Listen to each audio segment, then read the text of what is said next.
Bismillahirrahmanirrahim. Assalamualaikum warahmatullahi wabarakatuh.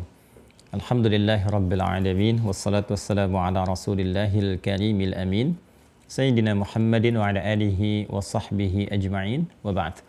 Faya ahbaballahi wa ahbab rasulihi sallallahu alaihi wasallam. Usi nafsi wa iyyakum bitaqwallahi faqad fazal muttaqun. Fala tamutunna illa wa antum muslimun.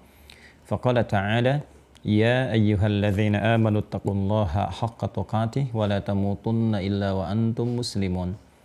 Saudara-saudariku berbahagia, kita kembali dipertemukan oleh Allah Subhanahu wa taala seraya bermunajat bermohon pada Allah Subhanahu wa taala semoga kita semua senantiasa disehatkan, dirahmati dan dibimbing oleh Allah Subhanahu wa taala untuk menata seluruh tatanan aktivitas kita sehingga mendapatkan penilaian terbaik di sisi Allah Subhanahu wa taala.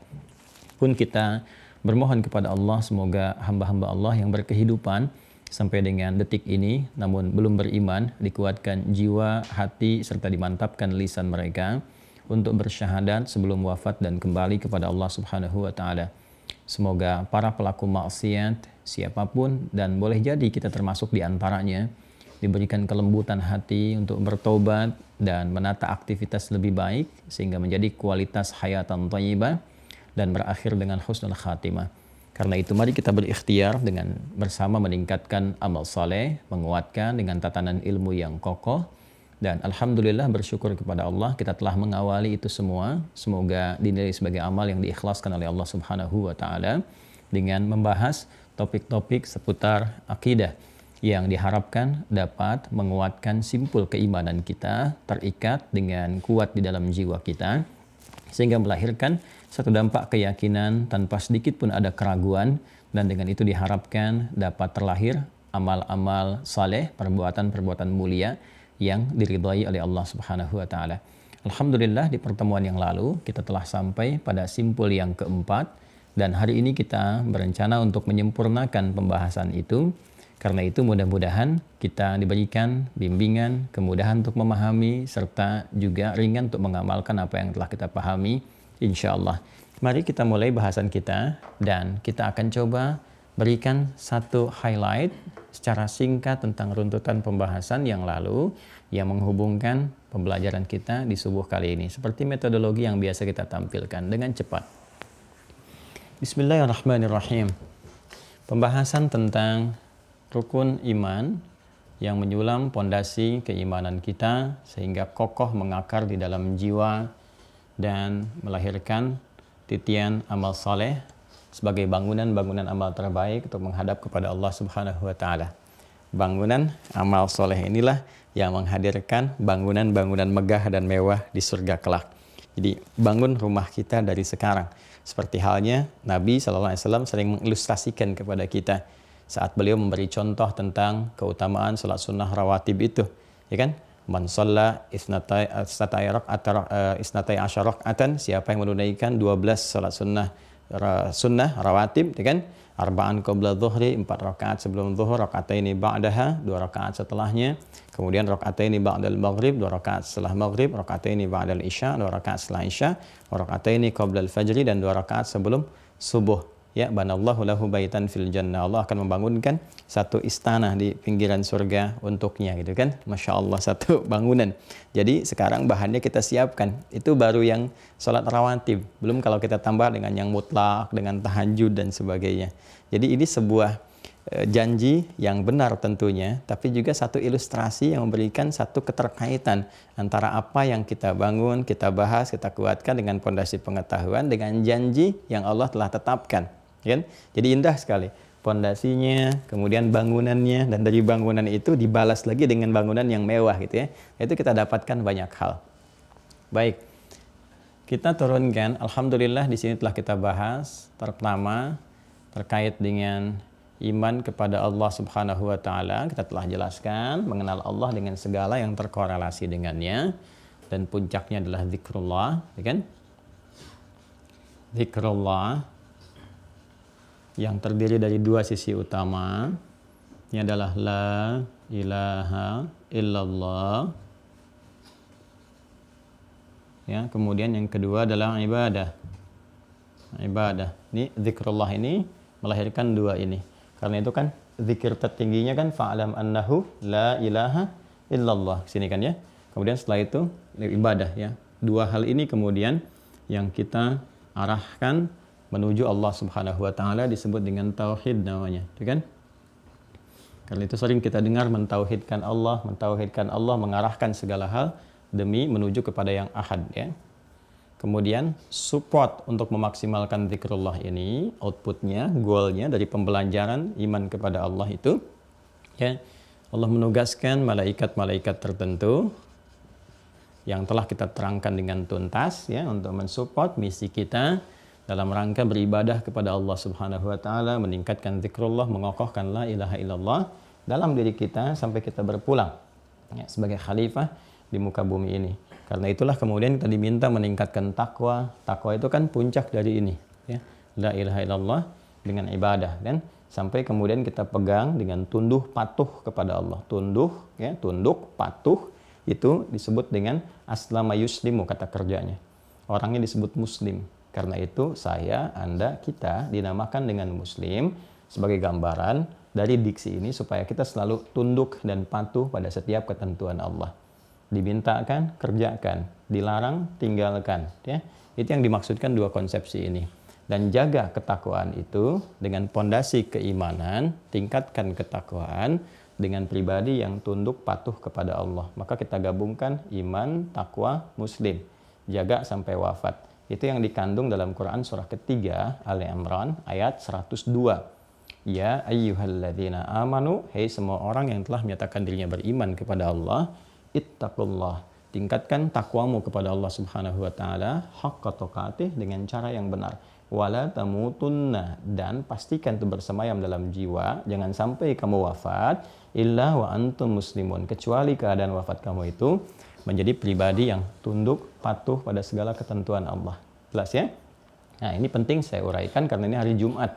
Biasanya dalam setiap kesempatan Jumat, khususnya di tausiah khutbah Jumat, itu menyertai tausiah, pesan-pesan singkat yang disampaikan oleh khatib sebagaimana dicontohkan oleh Rasulullah SAW.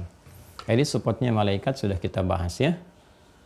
Baik, kemudian yang ketiga, panduan kita dalam rangka meningkatkan zikrullah, ibadah, menguatkan pondasi iman, dan mengetahui support malaikat siapa saja, bagaimana termasuk kontraknya yang kemarin telah kita bahas ya, iblis dan turunannya, setan dan asal-usulnya, cara kerjanya, sampai dengan akhir tragisnya, maka semua didapatkan lewat kitab.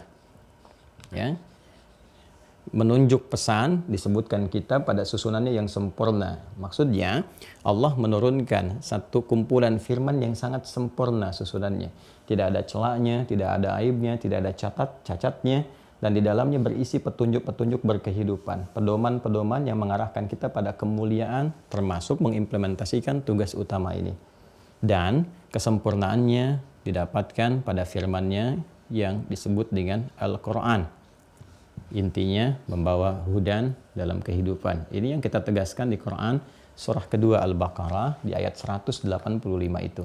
Syahrul Ramadan alladzi unzila fihi al-Quran hudan linnas. Di bulan mulia yang kita berpuasa yaitu Ramadan itu, itulah saatnya Allah menurunkan Al-Quran sebagai petunjuk berkehidupan, pedoman hidup bagi seluruh manusia yang mengonfirmasi kebenaran risalah-risalah sebelumnya, sekaligus menyempurnakannya dan secara komprehensif serta holistik menjangkau seluruh umat sampai kehidupan berakhir. Ini telah kita uraikan di pertemuan yang lalu. Silahkan teman-teman direview ya, dicek, dan bila berkenan ingin belajar dari awal, saya sering ungkapkan silahkan melalui YouTube-nya Mira. Ya, dari awal sampai akhir kita tayangkan satu sehingga memberikan gambaran pelajaran yang berkelanjutan secara bertahap. Ya, kalau ingin lebih khusus lagi, silakan terhubung nanti ya dengan keluarga besar Mira, mendaftar seperti disampaikan oleh admin kita, nanti masuk ke sistem, di sistem itu nanti bisa berinteraksi, menjawab pertanyaan, menajamkan pemahaman, dan meningkatkan kualitas keilmuan. Ya. Nah, untuk bisa mengetahui dengan maksimal semua hal yang terkait dengan ini, kemarin saya tegaskan, maka simpul yang keempat langsung disebutkan oleh Al-Quran. Allah Subhanahu wa taala kemudian menugaskan ya hamba-hamba tertentu yang dipilih untuk membawa risalah. Dengan risalah itu diharapkan memberikan satu gambaran pencerahan kepada kita sekaligus penjelas tentang ketentuan-ketentuan di dalam pedoman berkehidupan ini. Risalah, jika kita ingin katakan pembawanya, maka disebut dengan rasul namanya. Ya. Nah, di pertemuan yang lalu kita telah menerangkan pembuka bahasan awal tentang rasul yang dimaksudkan. 1, 2, 3, dan 4. 4 simpul dari rukun iman ini setidaknya digambarkan secara penting, ya kan? Esensinya di Quran surah kedua Al-Baqarah di ayat 285 itu. Kemarin sudah saya terangkan dari kata amana, yu'minu, ya, ataupun jamaknya amanu, yu'minun sampai ke al-mu'minun, kan?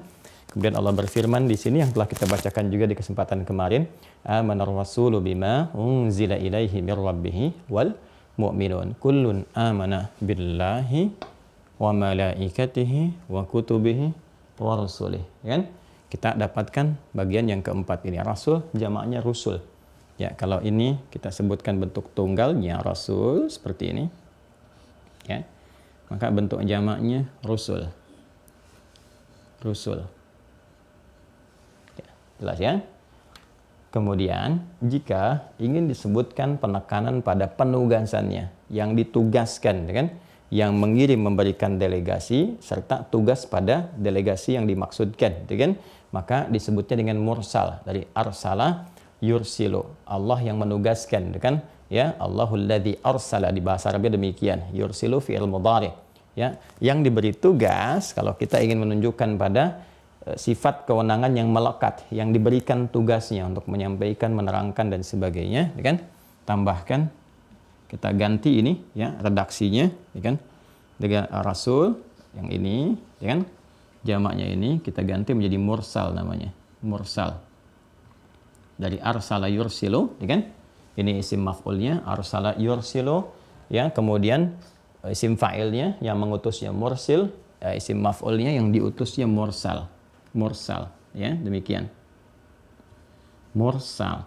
Jamaknya mursalin atau mursalun, ya kan? Mursalin kita jadikan bentuk nasab saja untuk menunjukkan sifat objeknya, gitu kan, yang diutus, mursalin. Seperti ini. Karena itu nanti kita akan temukan turunan kata-kata ini, baik itu rasul bentuk tunggalnya, kemudian dengan jamak rusul, ataupun juga kita dapatkan misalnya diksi pilihan kata mursalin, ya, yang menunjuk pada penguatan diksi-diksi tertentu. Nah, kalau sudah memahami ini semua, teman-teman sekalian, kita akan turunkan dulu peta sedikit dari sini yang menguatkan pembahasan kita yang lalu, sekaligus juga memberikan satu pijakan kepada apa yang akan kita urai di pertemuan kali ini.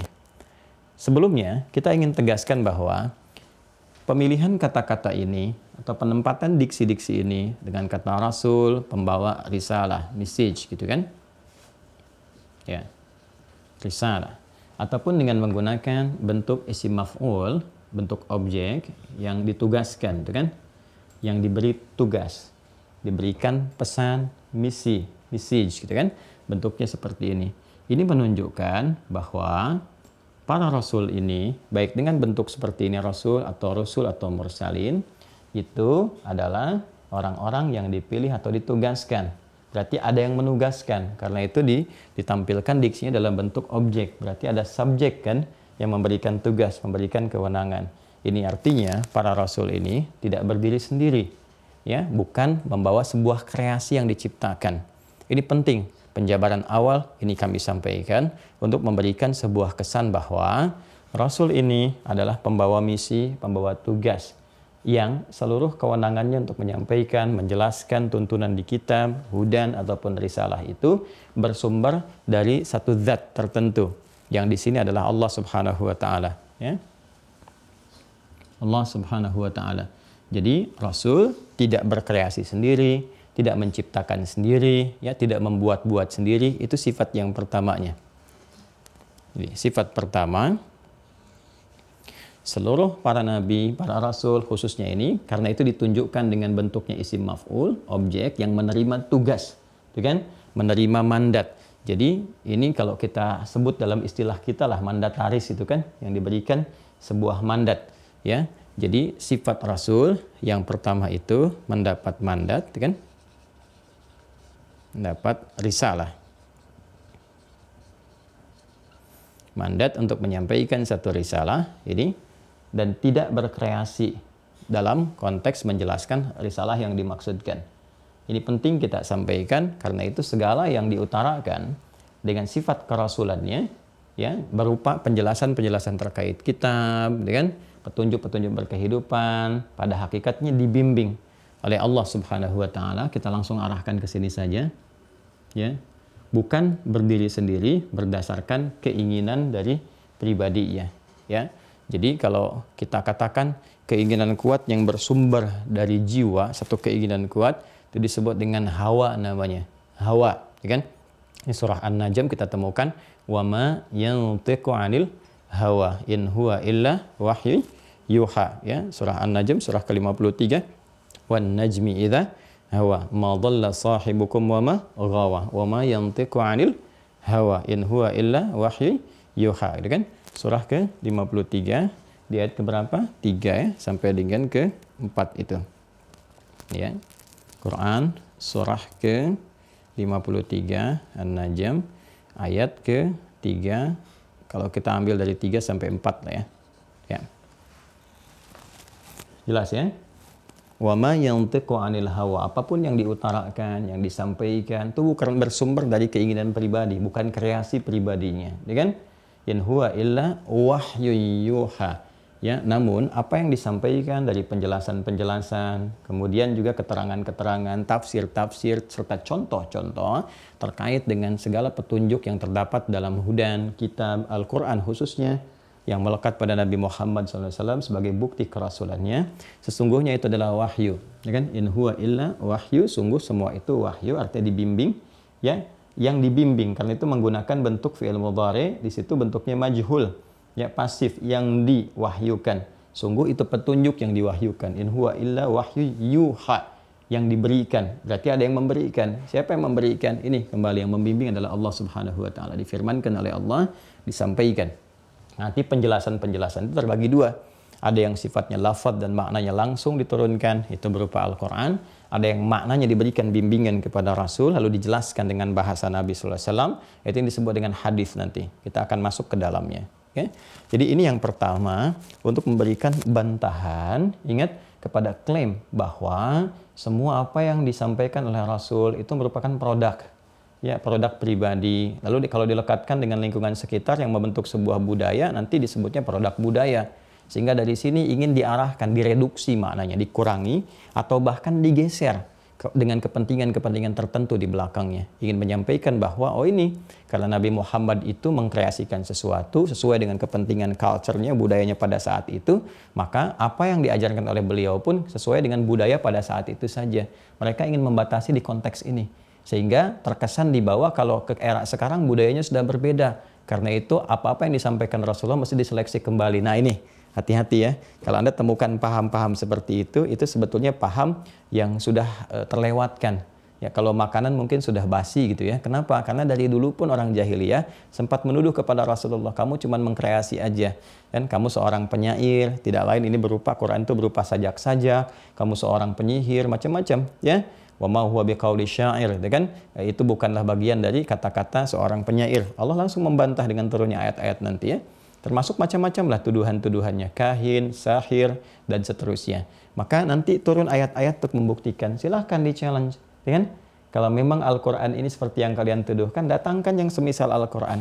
Terus silahkan riset, dari tata bahasanya silahkan riset, bahkan dari kata-katanya, setiap kata, setiap hurufnya silahkan diriset, sampai ke maknanya.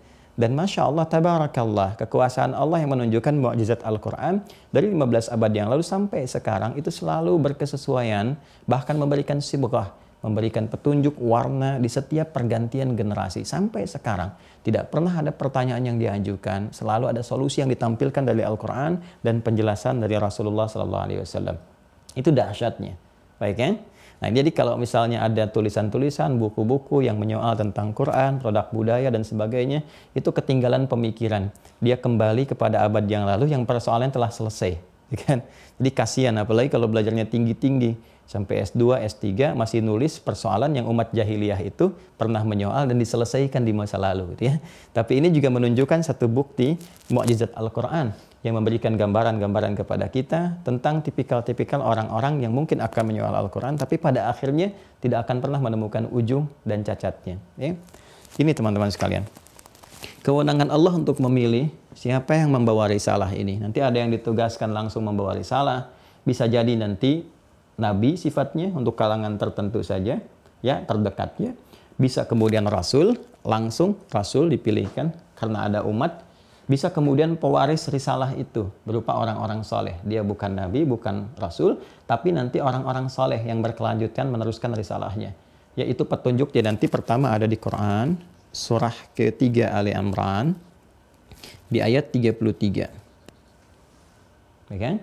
Quran surah ketiga Ali Imran ayat 33. Di mushaf standar paling kiri agak ke atas di pertengahan sedikit ya. Innallaha astafa Adam, sungguh Allah telah memilih, istafa ya. Jadi pilihannya menggunakan kata istafa. Istafa itu kata kerja fi'il madhinya, bentuk dasar awalnya. Yang terpilihnya disebut dengan Mustafa. Mustafa. Nah, gini. Kalau kita ingin khususkan pakai alif lam, al-Mustafa, ya, yang dipilih. Karena itu seringkali ada dalam pembukaan, ya kan? Muqaddimah dalam tausiyah, alhamdulillahi wa kafa, wassalatu wassalamu ala rasulillahil Mustafa, ya kan? Istafa memilih dengan tugas dan kewenangan tertentu. Innallaha astafa Adam, Adam dipilih sebagai manusia pertama, sebagai nabi pertama, pembawa berita besar, penginspirasi kehidupan, kan? Asal dari semua manusia dan dipilih untuk bisa menjalani awal mula kehidupan di dunia, membuka jalan sekaligus menyampaikan berbagai pesan kehidupan. Nanti generasi selanjutnya karena ada umat jadi rasul, wa Nuha. Innallaha astafa Adam wa Nuha. Nuh sudah rasul ini. Ya. Setelah itu kan berganti generasi makin banyak kan. Kalau umat sudah menyebar makin banyak lagi, distriknya berbeda-beda, tentu kan rasulnya juga harus bisa menjangkau semua kan. Artinya apa? Di beberapa tempat nggak bisa dijangkau oleh rasul-rasul tertentu. Maka mesti ada yang menjangkau wilayah A, wilayah B, wilayah C, dan sebagainya. Maka setelah itu, kan dulu kita lihat belum ada yang teknologi seperti sekarang. Mengaitkan semua lingkar kehidupan tersambung jadi satu. Ada internet, ada akses, itu kan. Bisa dari Google, ada YouTube, ada macam-macam. Zaman dulu nggak ada, semua ditempuh dengan sendiri ya. Karena itu beberapa distrik itu nabinya bisa berbeda. Ya kan? Ada Nabi Ibrahim, yang lain dan sebagainya. Karena itu ketika masuk setelah Nabi Nuh, Allah menunjukkan dengan diksi yang berbeda. Wa ala Ibrahim. Innallaha astafa Adam wa Nuha wa ala Ibrahim. Dan keluarga besar Ibrahim. Ya, alaihimussalam jami'ah. Nanti turunannya di situ ada siapa saja. Garis kanannya misalnya ditemukan Nabi Ismail, kan, alaihissalam, sampai ke Nabi Muhammad SAW. Garis kirinya kita temukan siapa lagi misalnya? Nabi Ishak, ya, ke Yakub. Kemudian ke bawahnya Yusuf, terus sampai kita temukan sisi Nabi Isa dari garis itu. Yang semasanya ada Nabi Lot, semasa Nabi Ibrahim kan, keluarganya. Keluarga juga itu, makanya disebutnya al wa ala Ibrahim. Itu kalangan siapa? Rasul, ya. Nah, di sini menarik sekali. Nabi Adam, Rasul Nuh, Rusul ala Ibrahim. Setelah itu mursalin semua. Wa ala Imran. Imran bukan nabi, bukan rasul. Ingat, Imran itu bukan rasul, ya, tidak diberikan risalah, bukan nabi juga, orang soleh, seorang imam yang sangat soleh di masanya, gitu kan? Ya, wa ala Imrana alal alamin. Nah, orang-orang soleh ini yang meneruskan risalah-risalah para nabi, para rasul. Beliau itu kan imam, ulamanya lah, alim minal ulama pada di masa itu berkehidupan beliau. Semasa dengan Nabi Zakaria, ya. Cuma Imran nanti meninggal duluan. Imran meninggal saat Hannah istrinya mengandung Maryam, ya, alaihissalam jami'an. Imran meninggal. Jadi Imran itu meninggal saat Maryam dalam kandungan. Ya. Nah, nanti Maryam melahirkan siapa? Nabi Isa alaihissalam. Ya. Nanti berkelanjutan seperti itu. Jadi turunannya adalah Nabi, kemudian Rasul, dan diteruskan risalah ini nanti oleh para orang-orang soleh yang membawa pengetahuan. Ya, orang soleh membawa pengetahuan disebut dengan alim namanya, jamaknya disebut ulama. Karena itu di surah Fatir, surah 35 ayat 28, ciri khas ulama itu menyertai kesolehannya, kekhusyuannya. Khusyuk itu melahirkan khasyah. Maka Allah menyebutkan, innama yakhsyallaha min ibadihil ulama. Ya, para ulama itu yang menguasai banyak pengetahuan, pintar, cerdas, bagus, bukan sekedar itu, tapi juga memiliki sifat khasyah. Khasyah itu dilatih lewat khusyuk. Khusyuk itu dilatih lewat ibadah. Jadi ibadahnya pun kuat. Ibadahnya kuat, zikrullahnya dan sebagainya. Sehingga tampak dalam setiap tutur ada bimbingan, setiap tatap juga ada penyertaan. Semua dia ada kebaikan-kebaikan yang melekat. Nah itu teman-teman sekalian. Nah ini jadi risalah dijelaskan secara terperinci sekali. Ya, disebutkan kemudian risalah, lalu disampaikan siapa yang memberikan tugasnya, kemudian dipilihnya seperti apa. Ya, dari sini diteruskan dulu, diteruskan. Nah, nanti setelah itu, teman-teman sekalian, diberikan gambaran kepada kita. Ini kedua, setelah ini jelas. Kedua, pendapat risalah. Apa esensi risalahnya? Kan? Esensi risalahnya, tugas yang dibawa oleh para rasul ini, gitu kan? Oleh para rasul. Esensinya apa? Kembali ke sini. Ya, karena setiap kita kan pada puncaknya ditugaskan untuk ibadah. Kembali yang saya uraikan, Quran surah ke-51. Jadi asalnya kan dari sini, Quran surah 51, ya kan?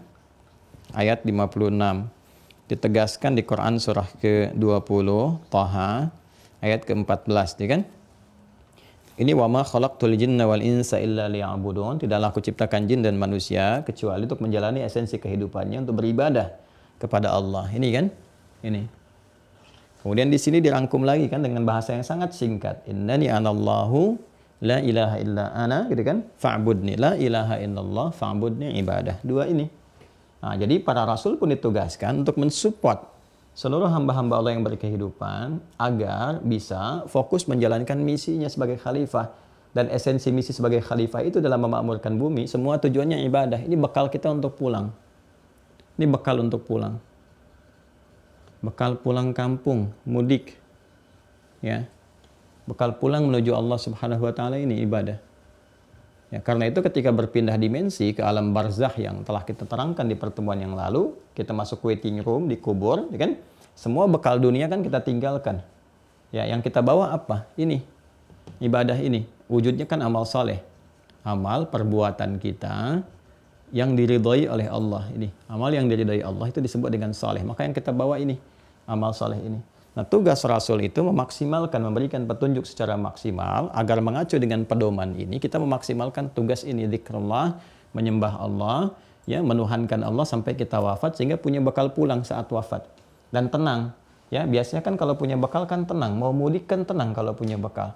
Makanya orang-orang yang punya bekal itu saat pulang juga tenang.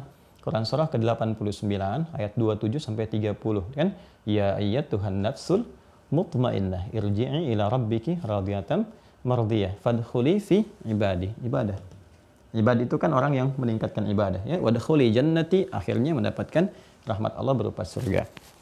Ini esensinya, mengonfirmasi ini, tugas ini yang utama itu, maka kemarin telah kita selesaikan seperti Quran surah ke-21 Al-Anbiya ayat ke-25. Ini yang mengonfirmasi ini yang kemarin, kan? Kemudian juga Quran surah ke-16 An-Nahl kemarin ayat 36, ya kan? Ani'budullaha wajtanibut taghut, ya kan? Supaya semua tugas-tugas Rasul itu mensupport ke sini. Nah, kemudian kita coba tampilkan dulu ya penguat-penguat supaya nanti kalau ada yang bertanya, mengklarifikasi, kita bisa menjawab, ya kan? Jadi kalau ada yang membuat sebuah statement itu Islam itu, Al-Quran itu produk budaya, gitu kan? Rasul mengkreasikan. Nah, cara jawabnya kita sudah bisa sampaikan.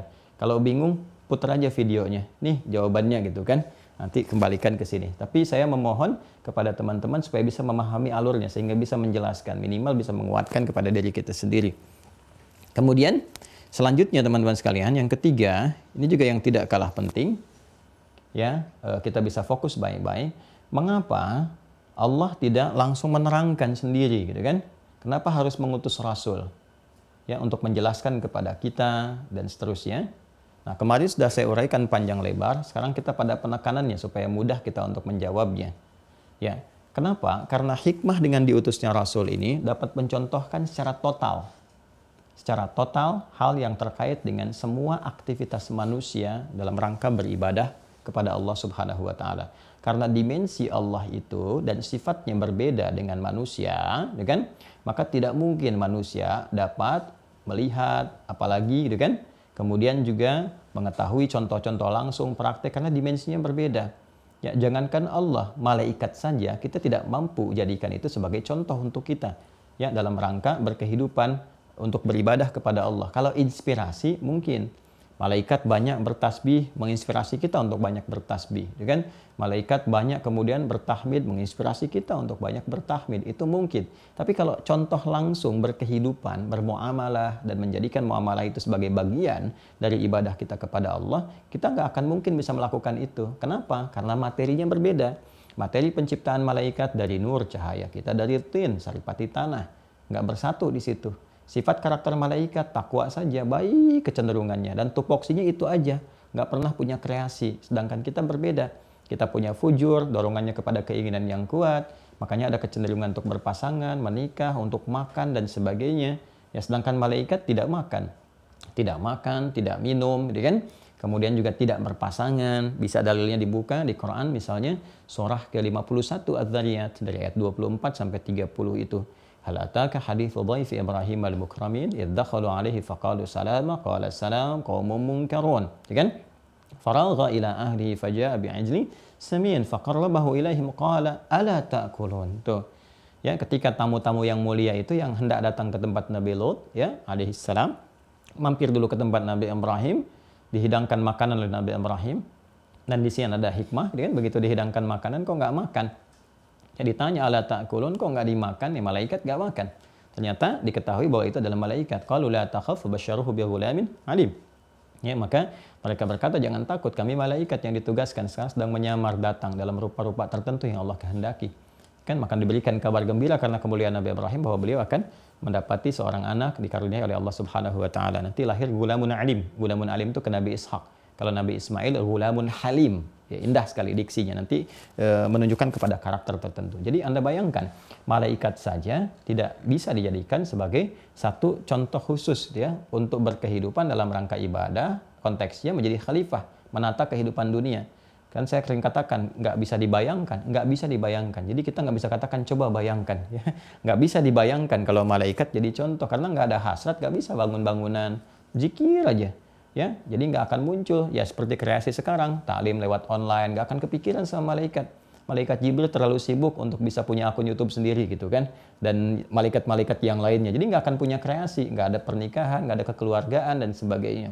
Karena itu yang paling cocok diutus kalangan Rasul dari kalangan siapa yang dimensinya sama, sama-sama manusia, sama-sama makan, sama-sama minum, sama-sama ke pasar dan sebagainya, sehingga bisa kelihatan dari bangun tidur sampai tidur lagi. Ya, bagaimana bisa mencontohkan tentang tidur? Bahkan Allah sendiri pun tidak tidak ngantuk, apalagi tidur, kan?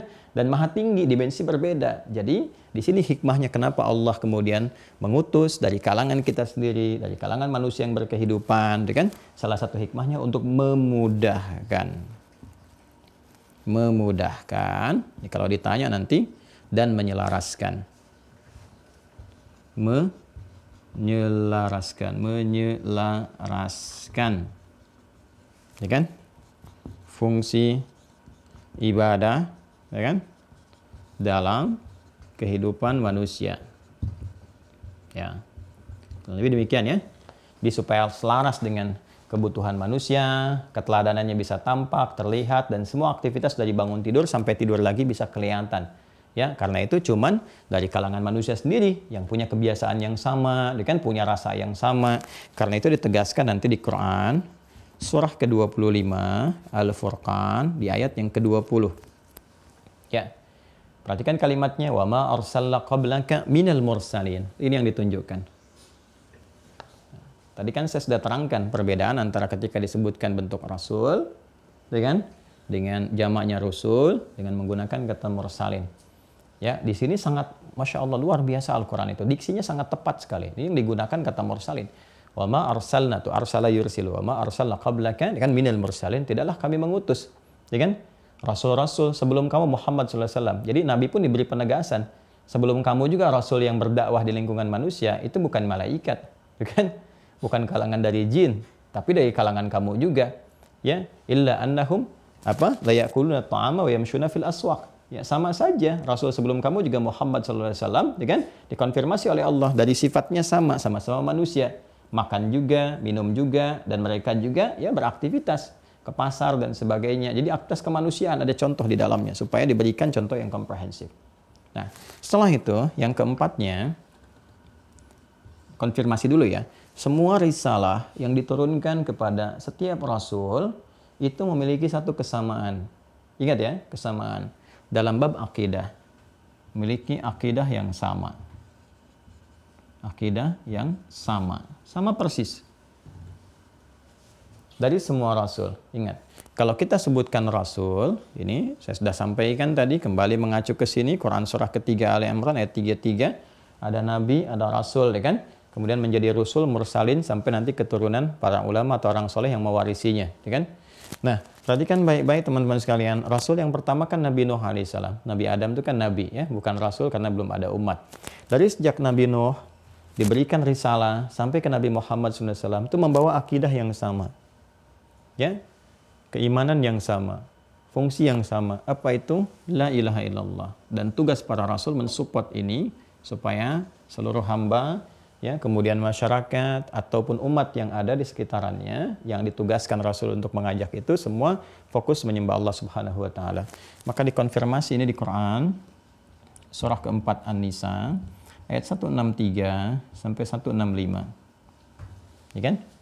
Ini konfirmasinya. Dan ini bisa dilacak nanti ya, bisa kita komparasikan. Ya, kita bisa lihat di kitab-kitab lain lalu kita bandingkan mana yang paling berkesesuaian.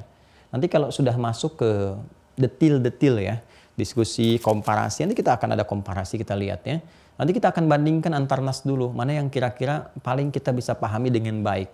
Ini yang menjelaskan tentang Rasul satu-satu dibahas ya. Ini sifat Rasul begini, di kitab ini bagaimana, di sini bagaimana. Nanti kita akan temukan secara nas kualitasnya bagaimana gitu kan, untuk mengetahui kira-kira ini kualifikasi firman atau buatan manusia gitu. Ya, ini dari bahasanya akan kelihatan, akan ketahuan, karena kan bahasa manusia itu bisa dirasakan oleh manusia itu sendiri dan bisa ditiru, ya kan? Tapi kalau di luar kemampuan manusia itu nggak bisa kita buat seperti itu karena di luar kemampuan kita, jadi nggak bisa ditiru dan sifatnya berbeda. Ya, contoh misalnya kan, yang dibuat oleh manusia itu cenderung berapa kali ya itu bisa membuat bosan dan selalu ada penyempurnaan. Ya, karena masanya berganti. Masa berganti, teknologi berkembang, pemikiran juga semakin meningkat, itu dampak secara langsungnya kepada setiap karya akan selalu ada perbaikan. Coba silahkan cek ya, karya-karya dulu kan dari huruf-huruf ada berkesesuaian. Ulama beda dengan U baru, kan? Ulama kan OE, yang sekarang U, gitu kan? Terus ejaan disempurnakan, terus kualifikasinya juga cara berpikir meningkat. Nah, sehingga sifat-sifat tulisan manusia itu selalu ada yang disempurnakan. Kalau kitab suci ini bersumber dari Tuhan dan firman langsung yang disampaikan, tidak akan terjadi perubahan-perubahan. Ya, ini yang paling pokok yang pertama. Yang kedua, ada sifat-sifat yang bisa ditiru, bisa dibuat. Ya, jadi nggak ada pokok asalnya, semua bisa membuat. Ini ada versinya macam-macam. Ya, di Indonesia versi Indonesia, di Inggris versi Inggris, di Arab versi Arab. Jadi nggak kita temukan satu pokok yang mana itu menunjukkan firman yang bisa dikaji, bisa dilihat, bisa terfokus. Nah, kalaupun misalnya kita katakan ini kok ada kok bahasa aslinya, sifat yang lain lagi. Kalau karya manusia pasti melahirkan kebosanan. Lihat sekali belum bosan, 2 kali, terus 3 kali, sehari lah. Coba cek, bertahan nggak 3 kali dalam sehari? Dilihat, dibaca, dikaji dan sebagainya. Kalau nggak tahan, ya bosan, berarti ini ada bagian dari karya manusia. Kalau kita hadir satu semangat dan sebagainya yang berbeda sifatnya, berarti di luar kemampuan manusia. Al-Quran kita sebagai umat Islam 17 kali dalam sehari. Nggak pernah ada yang ngeluh. Nggak pernah ada yang pusing baca Al-Fatihah 17 kali dalam sehari. Sifat yang paling tajam lagi apa? Dia bisa dihafalkan dengan mudahnya. Dan semua tadi itu dikonfirmasi di ayatnya sendiri yang menyampaikan. Nih, sifat Al-Quran begini. Lalu dibuktikan. Pembuktiannya pun nyata dengan apa yang difirmankan. Nah, ini mengkonfirmasi antara pembuktian dengan firman yang ditampilkan. Itu tidak mudah. Ya, tidak mudah. Apa yang dibuat oleh manusia belum tentu terjadi. Dia hanya bisa menjangkau apa yang dia prediksikan di waktu itu dengan kekuatan dan informasi yang dia dapatkan. Dia tuliskan berdasarkan informasi yang masuk. Ke depan sifatnya dia nggak bisa pastikan. Ya? Nah, jadi kembali ke sini, akidah semua sama. Inna auhayna ilaika. Kami wahyukan kepada Muhammad SAW dengan keagunganku dan seterusnya kan. Ya, kama auhayna ila Nuhin wan nabiyyina min ba'di. Seperti sama persis. Kama itu kan serupa. Kama. Ya, serupa, persis, sama persis serupa ya dari sisi akidah. Kama auhayna ila Nuhin, seperti kami wahyukan serupa kepada Nuh alaihissalam wan nabiyyin min ba'di, dengan nabi-nabi setelahnya. Siapa di antara contohnya? Wa auhayna ila Ibrahim wa Ismail wa Ishaq wa Yaqub wa Asbat ya, wa Isa dan seterusnya sampai wa ataina Dauda Zabura. Itu disampaikan contoh-contohnya. Kemudian 164 wa rusulan qad qasasnahum 'alaika min qablu wa rusulan lam naqsusum 'alaika wa kallamallahu Musa taklima. Di antara rasul itu tuh bentuknya sudah rasul. Ya kan? Jadi ada rasul, nanti ada mursalin dengan penekanan yang berbeda. Ya, ketika membawa sifat risalah menggunakan kata rusul. Ya, ketika membawa objek-objek yang harus disampaikan dan contoh-contoh kehidupan pakai mursal. Ya, itu indahnya diksi Al-Qur'an. Kalau kita ngaji itu ke bahasa-bahasa Quran, dalamin itu, kita temukan, oh enggak ada, ini bukan bahasa manusia ini. Ini firman dan bukan makhluk sifatnya. Kembali ke sini teman-teman sekalian. Jadi akidahnya sama, nanti yang berbeda untuk memberikan satu hikmah, penyesuaian dan kemudahan dalam bimbingan yang menjelaskan fungsi kitab atau hudan ini, syariatnya nanti. Seperti kemarin saya terangkan. Ini kita pendalaman sedikit ya teman-teman sekalian. Di sini syariat. Ya. Syariah. Ya. Konsepsinya ini, kemudian bentuk sifatnya disebut dengan syir'ah. Yang ini melahirkan kurikulum kehidupan disebut dengan minhaj. Ya, minhaj. Kan? Kayak ada kitab Minhajul Muslim gitu kan? Dan minhaj. Ini jadi kurikulum kehidupan. Sudah tertata di kurikulum untuk dibawa. Pedoman tataannya disebut dengan ini. Ya kan? Hudan. Kemudian susunan sempurnanya kitab. Nah ini di situ ada manhaj berkehidupan, kurikulum kehidupan. Makanya yang kita keluarkan, kita gali dari Al-Quran itu kurikulum hidupnya, turunkan sesuai dengan apa yang akan kita jalani. Ya, syir'ah ini syariatnya. Ini ada di Quran, dikonfirmasi di Quran, surah ke-5 Al-Maidah di ayat ke-48 itu, yang kemarin saya sampaikan. Ya, di pertengahan ayatnya wa anzalna ilaikal kitab, terus sampai ke pertengahan walikullin ja'alna minkum syir'atan wa minhaja. Kan? Walikullin ja'alna minkum syir'atan wa minhaja, dan setiap umat itu kami jadikan semuanya memiliki syariat dan manhaj yang sesuai dengan generasinya masing-masing. Untuk umat Nabi Muhammad terus dari masanya beliau sampai kehidupan berakhir. Nah, kemarin kita sampai sini kan. Jadi semua serupa. Jadi apa akidahnya Nabi Adam? Islam. Apa akidahnya Nabi Nuh? Islam. Apa akidah Nabi Ibrahim? Islam. Sampai ke Nabi Isa, gitu kan? Nabi Isa alaihissalam, Isa bin Maryam, Yesus Al-Masih, sama juga Islam. Cuma syariatnya yang berbeda, gitu kan? Nanti saat masuk ke nabi-nabi spesifik dalam pembahasan yang lain, kita akan gali apa yang dimaksud ini, apa yang dimaksud itu, dan sebagainya. Nanti ada semua. Ya, semacam di Al-Quran juga nanti ada turunan-turunan pembahasan tentang detil-detil yang terkait dengan Nabi yang menjadi isu berkelanjutan. Nanti kita akan bahas. Seperti pemahaman misalnya wa ayyadnahu biruhil kudus gitu kan. Itu ada di Quran surah kedua Al-Baqarah ayat 87. Ya, Nabi Isa dikuatkan dengan Roh Kudus. Apa yang dimaksud Roh Kudus di situ? Ada penjelasannya. Ya, supaya kita nanti tidak salah menilai ya. Nanti beda, nanti di situ ada Rohul Amin, kan? Rohul Kudus, ya. Ada bahasa nanti di riwayat nanti disebut dengan Namus, itu kan menunjuk kepada Jibril. Ya, Jibril alaihissalam. Ini sebagai pemimpin dari para lingkaran malaikat. Jadi di situ ingin memberikan sebuah garis. Ya, kalau kita garis hierarkis atau kalau di keduniaan garis birokratis gitu kan. Di turunnya wahyu itu bersumber dari Allah Subhanahu wa taala. Allah menyampaikan Allah lewat malaikat. Malaikat yang diutus disebut dengan Jibril, ya kan? Gabriel, kan? Nanti ini baru kepada rasul. Nah, seperti ini. Nah, ini pemimpin para malaikat yang ditugaskan juga oleh Allah untuk meniupkan roh dan sebagainya. Ini gelarnya roh. Ya, disebut juga Rohul Amin. Nazala bihi Rohul Amin. Kan Allah Subhanahu wa taala menurunkan Al-Qur'an lewat malaikat Jibril yang sangat dipercaya. Pemimpin para malaikat, pemimpinnya disebut dengan roh, kemudian yang sangat dipercaya Al-Amin. Ya, kadang-kadang disingkat dengan roh saja seperti di surat Al-Qadar. Tanazzalul malaikatu warruhu fiha. Ini pemimpinnya. Kadang disebut dengan Rohul Kudus. Ya, membawa satu tugas dari Allah yang sifatnya suci, yang sifatnya bersih, baik. Jadi semua roh itu asalnya suci. Makanya bayi-bayi yang lahir itu kan suci sifatnya. Ya, ada bayi yang baru lahir udah maksiat. Begitu lahir langsung mencela ibunya. Kenapa Bapak melahirkan saya? Enggak ada yang begitu. Kan semuanya bersih, bagus. Lingkungan yang membentuk dia bisa berubah. Fa'abawahu yuhawwidanihi aw yunassiranihi aw yumajjisanihi. Makanya apa yang sampai kepada kita itu jalannya bersih, baik. Nah, itu ayyadnahu birohil kudus, Roh Kudus yang dimaksudkan di sini malaikat Jibril. Kalau ke para nabi membawa apa? Ayyadna, kami kuatkan Isa alaihissalam dengan apa? Rohil Kudus, dengan malaikat Jibril yang membawa wahyu. Jadi semua yang melekat pada nabi itu diberikan mukjizat untuk kekuatan, menunjukkan bahwa beliau nabi, beliau rasul. Ini turunannya dari Allah ke malaikat kepada rasul. Jelas ya?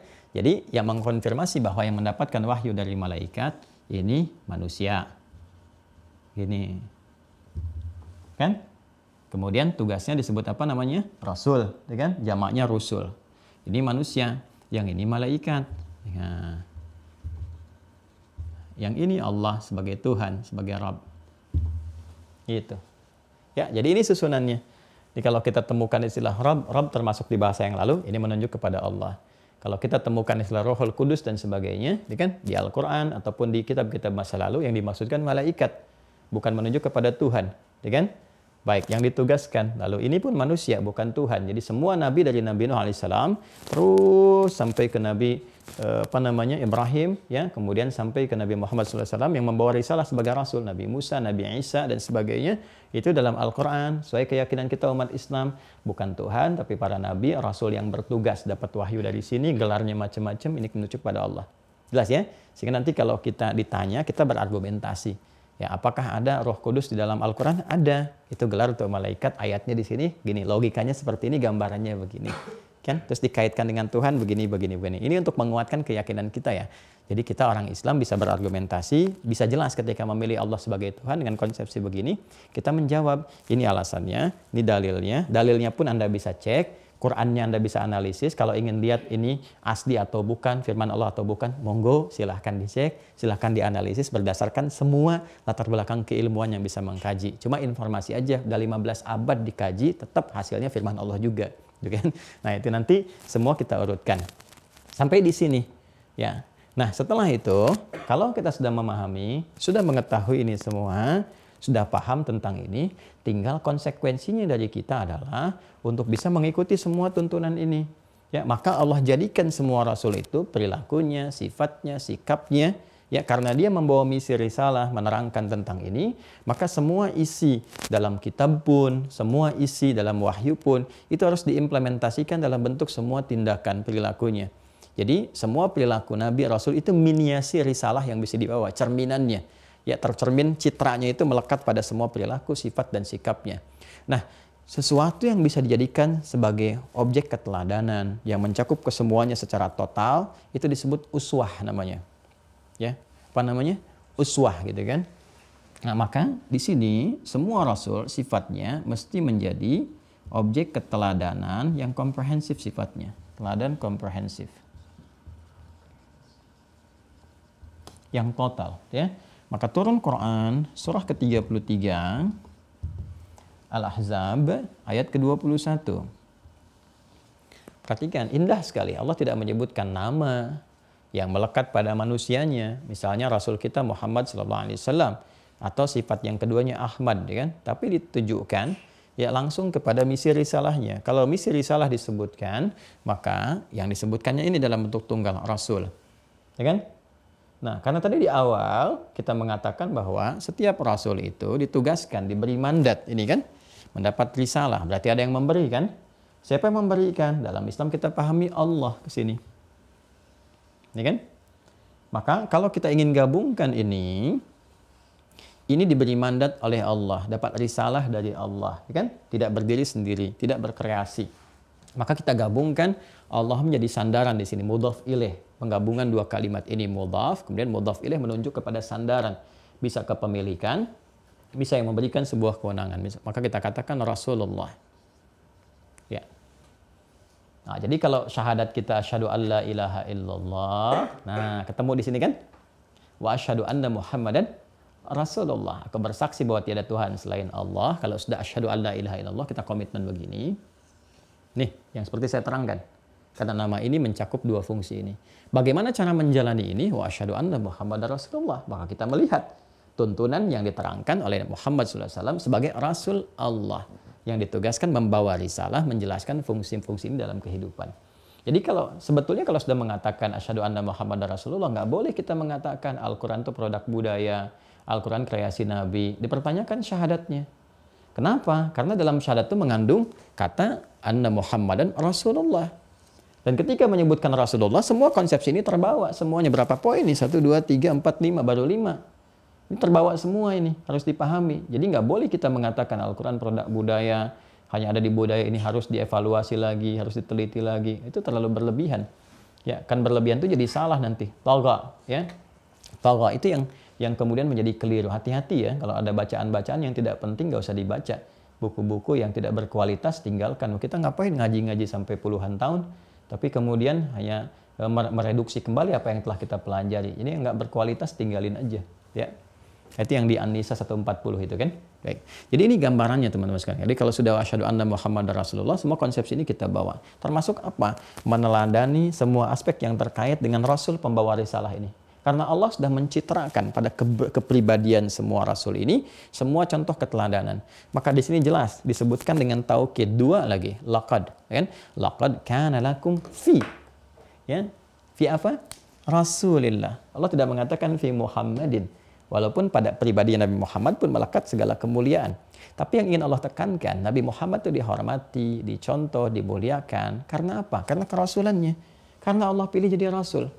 Itu yang menjadikan beliau yang paling utama.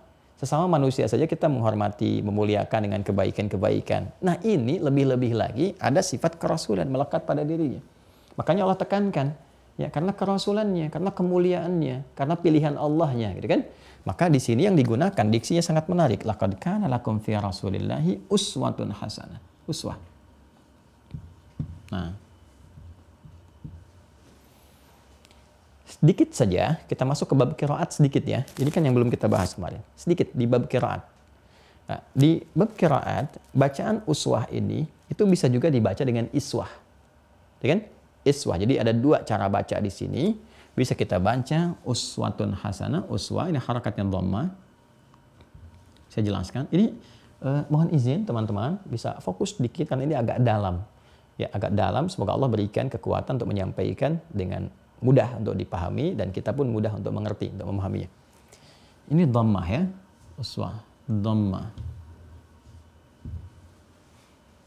Ya, kita baca ini dengan riwayat Hafiz dari Asim. Hafiz an Asim. Kan? Laqad kana lakum fi Rasulillahi uswatun hasanah. Ini bisa juga dibaca dengan iswah. Ada dua cara membacanya. Ini kasrah. Kasrah.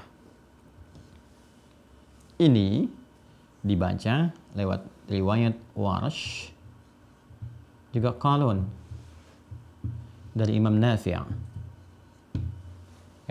Laqad kana lakum fi Rasulillahi iswatun hasanah. Pakai kasrah. Sekarang perhatikan mukjizat Al-Quran. Ya, keindahan yang sangat luar biasa dan nggak akan didapati dimanapun tentang hal ini. Ya. Inilah kenapa kalau Al-Quran bisa dibaca dengan bacaan A, bacaan B, riwayat yang tersambung semua kepada Rasulullah SAW sebagai penjelasan. Dan pakemnya hanya boleh ini saja. Ya, makanya kita kenal nanti dengan sebuah riwayat yang mutawatir. Dan bacaan diantaranya ada asyar riwayat, tiganya yang masyhur, ya kan? Nah, sebagai bacaan-bacaan nanti yang bisa menjadi komprehensivitas tafsir, gitu ya. Ini menjangkau semua tafsir-tafsir. Seperti Malik Yaumiddin bisa dibaca pendek Maliki, ya. Nanti ada hikmah tafsir di dalamnya dan semua terhubung kepada Rasulullah dan nggak ada yang berubah sampai dengan sekarang, ya. Termasuk yang imalah. Sekarang ke sini dulu. Ini bisa uswah, ini bisa iswah. Apa hikmahnya? Begini, saya ingin jelaskan kepada Anda apa yang guru saya pernah terangkan. Ya, jadi kita share. Saya tidak mengatakan saya bisa ini, bisa itu, tidak. Saya selalu menisbatkan guru kami mengajarkan ini. Ya, perhatikan baik-baik. Kalau kita masuk ke jurusan bahasa, kita mendalami tentang ini, kita temukan harokat pun ada maknanya. Di bahasa Arab itu dahsyat memang. Ya, dia punya tempat-tempat tertentu, yang tempat rongga-rongga suara itu berdasarkan tarikan nafas ke semua tempat itu bisa mengeluarkan bunyi. Tempatnya huruf disebut dengan makharijul huruf. Ya, itu cuma di bahasa Arab. Dari mulai bersamaan dengan edaran nafas keluar itu. Kita katakan makharijul huruf. Ada yang harful hawa di sini, hamzah dengan ha atau alif dengan ha. Naik ke atas sampai ke halak di sini ada, kemudian ain, ada ha di tengah-tengah terus sampai keluar di bibir. Mim, waw dengan ba gitu kan. Itu semuanya keluar. Dan uniknya ada sifat huruf, karakter yang beda-beda. Walaupun tempatnya sama di sini, ha dengan ain itu beda sifat, beda karakter. Kayak Anda keluar dari pintu di rumah ada 3 orang kan jalannya beda-beda. Tempat keluar disebut makhraj. Pintu tempat keluar makhraj. Anda keluar dari situ 3 orang. Ayah, ibu, anak keluar. Cuman kan jalannya beda-beda. Nah, jalan gaya itu karakter sifat namanya. Sifatnya bisa beda. Itu di bahasa Arab. Termasuk nanti harakat itu ada maknanya. Perhatikan baik-baik. Dhammah. Dhammah itu sesuatu yang mengumpul. Menunjuk makna banyak, terkumpul. Yang dhamma yang dhammu. Sesuatu yang banyak, terkumpul. Ya.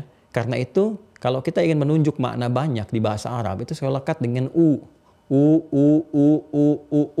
Ya ayyuhalladzina amanu. Ya kan? Kalau kita ingin munculkan dhammah besarnya itu pakai wawu. Makanya kan ini wawu kecil nih. Ini tuh di atas itu. Kalau kita ingin besarkan begini pakai wawu kan? Wawu ya. Kalau kita ingin tambahkan nun untuk menetapkan ke sini. Ya ayyuhalladzina amanu, ujungnya wawu kan? Ya kan? Wawu gitu kan? Aslimu pakai wawu kan? Itu jamak. Kalau sudah menemukan wawu, harakat dhammah itu jamak. Kalau ingin menetapkan bentuk jamaknya pakai un di ujungnya. Ya, alladzina yu'minun, muslimun, mu'minun, itu bentuknya jamak. Kalau jamak berarti menunjuk kepada banyak kan? Satu menunjuk kepada banyak. Pelan-pelan. Kemudian harakat ini posisinya di i'rab. I'rab itu menempatkan satu posisi. Nah, harakat itu tempatnya di apa gitu kan? Disebut dengan rafa namanya. Rafa. I'rab itu cabang dari gramatikal bahasa Arab menunjuk pada perubahan-perubahan harakat. Sehingga menghasilkan dampak kepada makna. Kapan dibaca A, I, atau U. Sehingga perubahan ini memberikan kesan kepada makna. Maknanya jadi apa? Jadi kan? Kalau kita ingin katakan misalnya, syakara Muhammadun aliyan. Muhammad mengucapkan terima kasih kepada Ali. Gitu kan? Tapi kalau kita robah, walaupun sesudahnya sama, harakatnya beda. Syakara Muhammadan aliyun. Ali yang berterima kasih kepada Muhammad. Nah, itu i'rab nanti. Ya. Nah, terkait dengan ini, tempatnya dalam i'rab, dalam cabang gramatikal bahasa Arab, ini disebut rafa namanya. Rafa. Ini rafa nih. Rafa. Rafa itu artinya tinggi. Nah, biasanya kalau di awal kalimat, harakatnya dhammah. Al-masjidu kabiran. Maka di i'rab nanti kita belajar ada mubtada khabar. Al-masjidu mubtada'un marfu'un wa alamat raf'ihi dhammatun zahiratun fi akhirih li'annahu ismun mufradun. Misalnya kan munsharifun wa tanwinuhu mahdhufun dukhulil alifi wal lami alaihi. Gitu kan? Nah, ini mubtada terletak di awal kalimat, alamatnya rafa, kemudian tandanya dhammah, ya, kemudian di dhammah di akhirnya karena dia itu bentuknya tunggal dan hilang tanwinnya karena ada alif lam. Misal contoh demikian. Ini singkatnya rafa. Rafa itu tinggi. Sedangkan kasrah di bawah nih. Saya jelaskan dulu ya. Kasrah ini tulisannya begini. Ini di bawah. Di bawah itu rendah. Makanya disebut khafad namanya. Khafad. Ini rafa, ini khafad. Khafad. Khafad itu rendah. Ya, di bawah. Rendah. Kecil, gitu kan? Rendah, kecil. Harakatnya kasrah. Kasrah itu asalnya sesuatu yang pecah, tipis.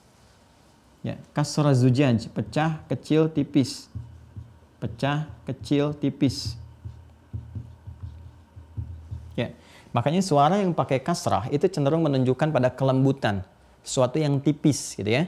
Ya, sesuatu yang tipis, lembut gitu. Makanya perempuan itu selalu menggunakan kasrah umumnya di bahasa Arab. Ya, laki-laki menunjukkan sesuatu yang gamblang, terbuka. Sesuatu gamblang, terbuka itu fathah biasanya. Ya, makanya kalau laki-laki kan bicara tuh a gitu kan, a terbuka gitu kan dan sebagainya. Nah, perempuan tuh pakai kasrah i. Anta, anti, ka, ki. Ya, aina dhahabta, ta. Aina dhahabti? Kemarin kemana engkau pergi? A laki-laki, i ke perempuan. Anta laki-laki, anti kamu perempuan. Jazakallah khair. Terima kasih, semoga Allah berikan pahala. Ka laki-laki. Jazakillah khair ke perempuan. Jadi kalau ke perempuan pakai ki ya. Ke perempuan pakai ki. Oh, hati-hati ya, para ibu dan sebagainya. Kalau ingin saling mengucapkan terima kasih, selamat, ya ibu ke laki-laki pakai ka, jazakallah khair. Kalau yang laki-laki ke perempuan pakai ki. Karena seringkali saya menerima ucapan menggunakan ki. Ya, jazakillah khair Ustaz. Ya, terima kasih gitu. Baik. Nah, ini a dengan i ya. Jadi i itu seringkali menunjuk pada makna kasrah, kecil, rendah. Apa hubungan dengan ini? Perhatikan baik-baik. Hubungannya, kenapa keteladanan yang melekat kepada Rasul bisa dibaca dengan dua cara? Ingin memberikan kesan bahwa Rasulullah itu, Muhammad SAW, jangankan pada yang besar-besarnya, yang tinggi-tingginya, yang kita dapatkan banyak untuk diteladani. Sholat tahajudnya, sampai kakinya bengkak, gitu kan? Masya Allah, luar biasa. Padahal dijamin masuk surga, dekat dengan Allah. Sholat sampai kaki bengkak, untuk menunjukkan kesungguhan mendekat kepada Allah. Infaknya luar biasa. Perhatian kepada umatnya tinggi sekali. Dan banyak kalau dikumpulkan. Keteladanan yang banyak. Jangankan yang itu. Yang kecil-kecilnya pun jadi teladan. Jalannya jadi teladan. Nengoknya jadi teladan. Ya kan? Yang sederhana senyumnya jadi teladan. Jadi ternyata Apa yang dilekatkan kepada Rasulullah itu komplit dari hal yang paling sederhana, perbuatan yang paling kecil, sampai tindakan-tindakan yang besar, yang kompleks, yang paling tinggi. Tinggal kita melihat, mau ngelihat yang mana untuk diteladani. Sesuai dengan level kita. Naik dari kecil sampai yang paling besarnya. Silahkan, sesuai dengan kemampuan-kemampuan kita. Dari tahajud bisa dicontohkan yang paling ringannya. Ya, dari 2 rakaatnya, naik lagi terus sampai kita merasa nyaman. Dari rakaat yang paling sedikit bacaan Qur'annya, kan sedikitnya Nabi itu berapa gitu kan. Nanti sesuaikan dengan umat, dicontohkan oleh Rasulullah. Dia jangan langsung salah menyimpulkan. Jangan salah Anda membaca ceramah saya. Oh misalnya harus teladani Nabi nih, Nabi sholat sampai kaki bengkak, bacaan banyak, saya nggak bisa, saya tinggalin aja tahajudnya. Tidak begitu, ya. Bacanya harus komprehensif, belajar dari sini tuh. Mana yang paling kecilnya, terus menengah sampai yang ke atasnya, sesuai dengan kemampuan kita. Makanya ketika Nabi memberikan contoh kepada sahabatnya, ada yang ngimamin sholat isya, teman-teman sekalian, baca Al-Baqarah. Begitu ngimamin selesai, ya dari Nabi, pernah dengan Nabi, dan dia pergi ke kaumnya, dia ngimamin tuh, baca itu. Tiba-tiba begitu ngeliat ke belakang pada bubar. Pada bubar. Seperti kita misalnya diimamin sholat subuh, rakaat pertama baca Al-Baqarah. Ya. Begitu rakaat kedua, Qul huwallah pun tetap melihat ke belakang tinggal 1 orang. Kan? Jadi nggak ada orang misalnya. Itu pernah kejadian zaman Nabi. Maka pada saat itu berkata sahabat yang dimaksudkan. Dia berkata, kalian ini munafik katanya. Ya, kenapa? Karena tanda orang munafik kan sholat isya malas-malas diantaranya. Maka mereka nggak terima diadukan itu. Disebut demikian. Diadukan pada Rasulullah. Disebutkan kepada Nabi kan, kami nggak terima disebut munafik. Dikonfirmasi pada sahabatnya, kenapa engkau nyebut munafik? Ya Rasulullah, mereka malas sholat isya katanya. Dikonfirmasi, kenapa kalian malas? Dia bacanya kepanjangan, dia baca Al-Baqarah rakaat pertama aja. Dikonfirmasi, kenapa kamu baca itu? Dia katakan, saya niru Anda ya Rasulullah. Kata Nabi apa jawabnya? Betul, kamu meniru saya, kan di belakang saya yang sholat kamu. Tapi di belakang kamu kan yang sholat siapa? Makanya sesuaikan bacaan dengan kondisi makmum. Inilah hikmahnya nanti imam sebelum sholat, dia kemudian berbalik dulu. Dia melihat siapa makmumnya, bukan hanya mengatakan istau, istaqimu. Lalu makmum menjawab, sudah tahu, ayo sama dengan kamu. Tidak begitu. Ya. Jadi ketika melihat ke belakang itu cek, ini siapa, ada orang mampir atau tidak, ada orang yang sepuh, yang gak kuat bacaan panjang dan sebagainya, petakan. Ini maksudnya. Jadi saya ingin katakan bahwa semua yang melekat pada pribadi Rasulullah itu, untuk menerangkan isi kitab, pribadinya sendiri dicitrakan dulu oleh Allah membawa pesan-pesan itu. Nampak dalam perilaku. Yang disebutkan di surah Al-Qalam itu, wa innaka la'ala khuluqin azim. Dan sungguh engkau Muhammad SAW dengan membawa perilaku yang sangat mulia. Khuluqin azim, ya, akhlak yang tinggi, yang agung. Dikonfirmasi oleh sahabat pada Sayyidah Aisyah, apa yang dimaksud itu? Dijawab oleh Sayyidah Aisyah, ya kana khuluquhul Quran. Yang dimaksud akhlaknya itu Al-Quran. Al-Quran itu kitab itu hudan. Jadi citra para nabi, para rasul itu mesti membawa teladan. Karena itu semua yang melekat pada pribadinya, perbuatannya, sifatnya, sikapnya, ini semua teladan. Dan dahsyatnya semua yang mengikuti apa yang dikerjakan oleh Nabi, itu ikut jadi teladan semua. Jadi teladan semua, silahkan cek. Bukankah kita meneladani Abu Bakar, Omar, Uthman, Ali, Talha, kan? Abdurrahman bin Auf, Abdullah bin Mas'ud, dan sebagainya. Dan kalau kita ambil masa setelah sahabat tabi'in, sampai ke ulama-ulama setelahnya, kan?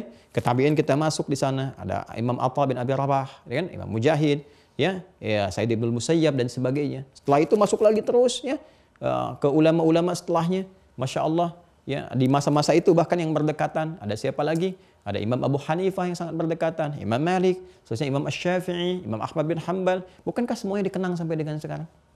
Setiap diikuti jalur ke sini jadi teladan. Jadi dahsyatnya uswah itu begitu. Jadi begitu diikuti, semua yang ikut jadi teladan. Silahkan cek ulama-ulama sekarang yang betul-betul mengikuti tuntunan Rasulullah.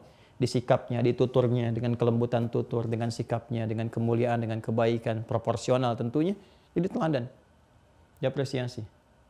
Ya, ini yang sangat luar biasa teman-teman sekalian, ini yang kita keluarkan.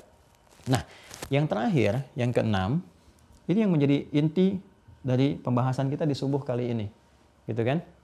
Berarti yang ini muqaddimah Ustaz. Ya muqaddimah tapi ada isinya gitu kan.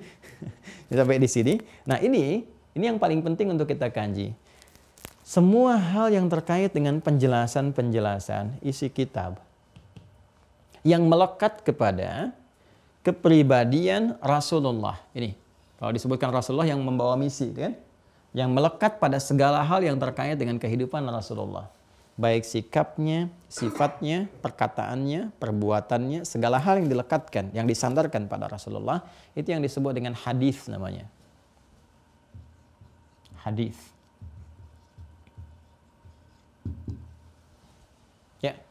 ma usnida ila Rasulillah sallallahu alaihi wasallam min qaulin ya au fi'lin ya au taqririn au sifatin khuluqiyatin au khilqiyatin, ya, segala yang disandarkan kepada Rasulullah sallallahu alaihi wasallam min qaulin, dari perkataan, ya kan, au fi'lin ataupun perbuatan, au taqririn atau ketetapan. Nabi berkata tidak, ya kan, tapi mendiamkan, diamnya pun tidak melarang tapi tidak menyontohkan juga, artinya itu boleh, hanya mungkin boleh jadi Nabi tidak mengerjakan itu karena bukan seleranya, itu kan, atau bukan kebiasaannya, seperti makan dhab, itu kan, dhab, itu ya, daging dhab itu semacam biawak ya, tapi bukan biawak yang ada di gurun tuh, ya, yang ada di gurun itu, ya kan, dulu pernah Panglima namanya Khalid bin Walid itu pernah ingin mengonfirmasi kepada Nabi apa hukumnya makan itu, sedangkan beliau kan prajurit panglima dari punya pasukan yang memang tugasnya berjuang ya ke medan-medan juang, yang nggak semua di perjuangan itu menemukan ya daging-daging seperti di tempat makan, di restoran macam-macam.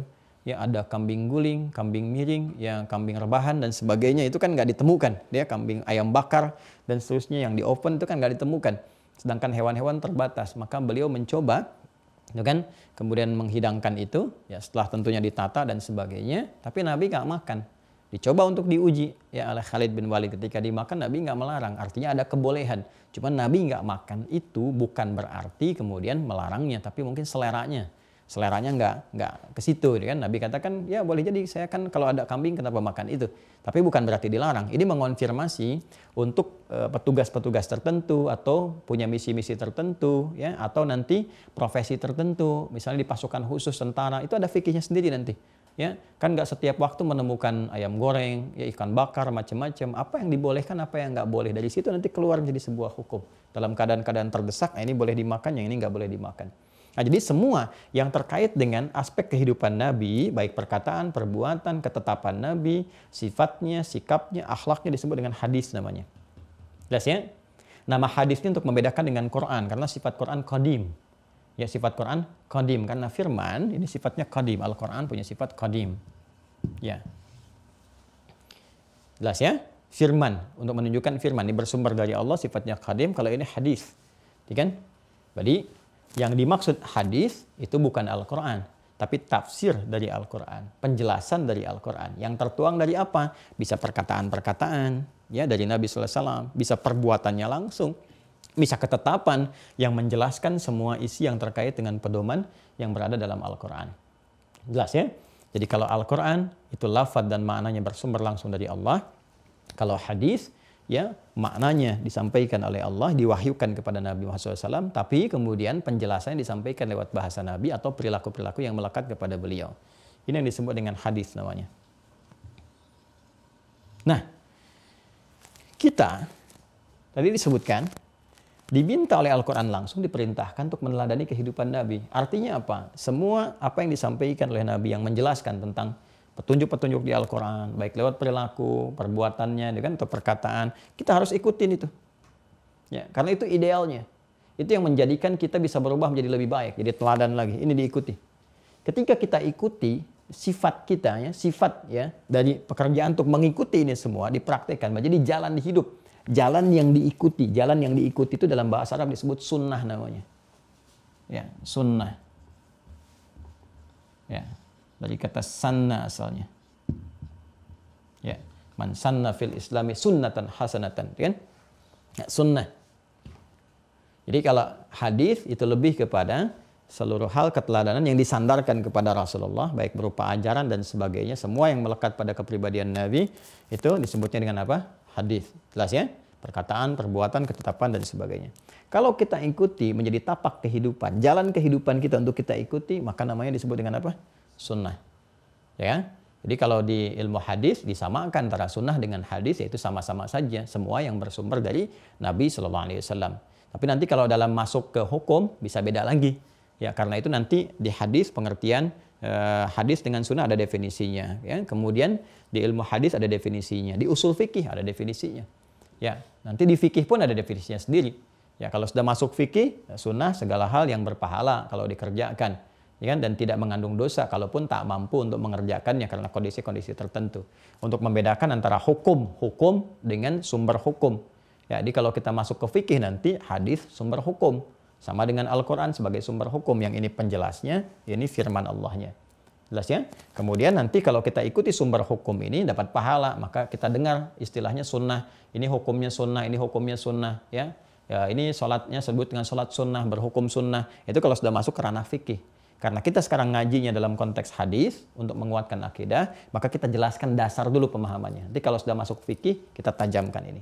Ya, pelan-pelan ya. Jadi ini asalnya kita temukan kalimat hadis, kalimat sunnah dari sini. Hadis, semua yang bersumber pada keterangan dan dinisbatkan pada Rasulullah, baik berupa perkataan, sikap, sifat, dan sebagainya, atau ketetapan. Sunnah ini jika kita mengikuti semua ini sebagai jalan kehidupan sunnah. Ya, dari sini kita dapatkan misalnya ada slogan Al-Quran dan Sunnah, Al-Quran dan Sunnah, kembali pada Al-Quran dan Sunnah, Al-Quran Sunnah. Ya, jadi ini untuk semua umat Islam, bukan golongan tertentu. Jadi kalau tagline Quran Sunnah itu bukan pada golongan tertentu atau kelompok tertentu, bukan, semua orang Islam mesti kembali pada Al-Quran, pada Sunnah. Ya kalau nggak ngaji lewat Quran dengan hadis, dari mana kita ngajinya? Ya kan? Semua pasti kembali ke sini. Ya gimana orang bisa sholat kalau nggak baca hadis-hadis? Ya sholatnya dari mana? Ya pasti sudah mengikuti Sunnah. Nggak ada orang Islam yang nggak ikuti Sunnah. Cuma tahapan-tahapan untuk mengikuti tentu berbeda-beda sesuai dengan dasar keilmuan masing-masing dan karakternya. Karena di situ ada muqtadal hal dalam fikih dakwah itu. Ada kesesuaian, nggak bisa semua orang dipaksakan. Itu kan ada level-level tertentu, membuka keringanan, ada kemudahan, ada cara-cara sesuai dengan objeknya dan sebagainya. Karena itu kalau ada misalnya, yuk kita ngaji Al-Quran dengan Sunnah, Al-Quran dengan Sunnah, artinya ya kembali kepada Islam, ngaji yang benar, ngaji yang baik, gitu kan? Dan tidak harus terbawa kepada satu monopoli kelompok tertentu. Nah, ini misalnya ngajinya Sunnah, kalau ngaji Sunnah berarti kelompok ini aja, yang lain tidak, ya gimana? Itu bukan demikian cara memahaminya. Ya, tidak demikian, itu keliru pemahaman. Apalagi kalau dilebarkan lagi, Ustadz Sunnah dengan Ustadz yang bukan, ini kan agak repot juga itu. Ya, saya nggak mengerti juga dari mana dapat istilah-istilah begitu ya. Itu istilah kekinian aja tuh, dulu-dulu nggak ada begitu gitu ya.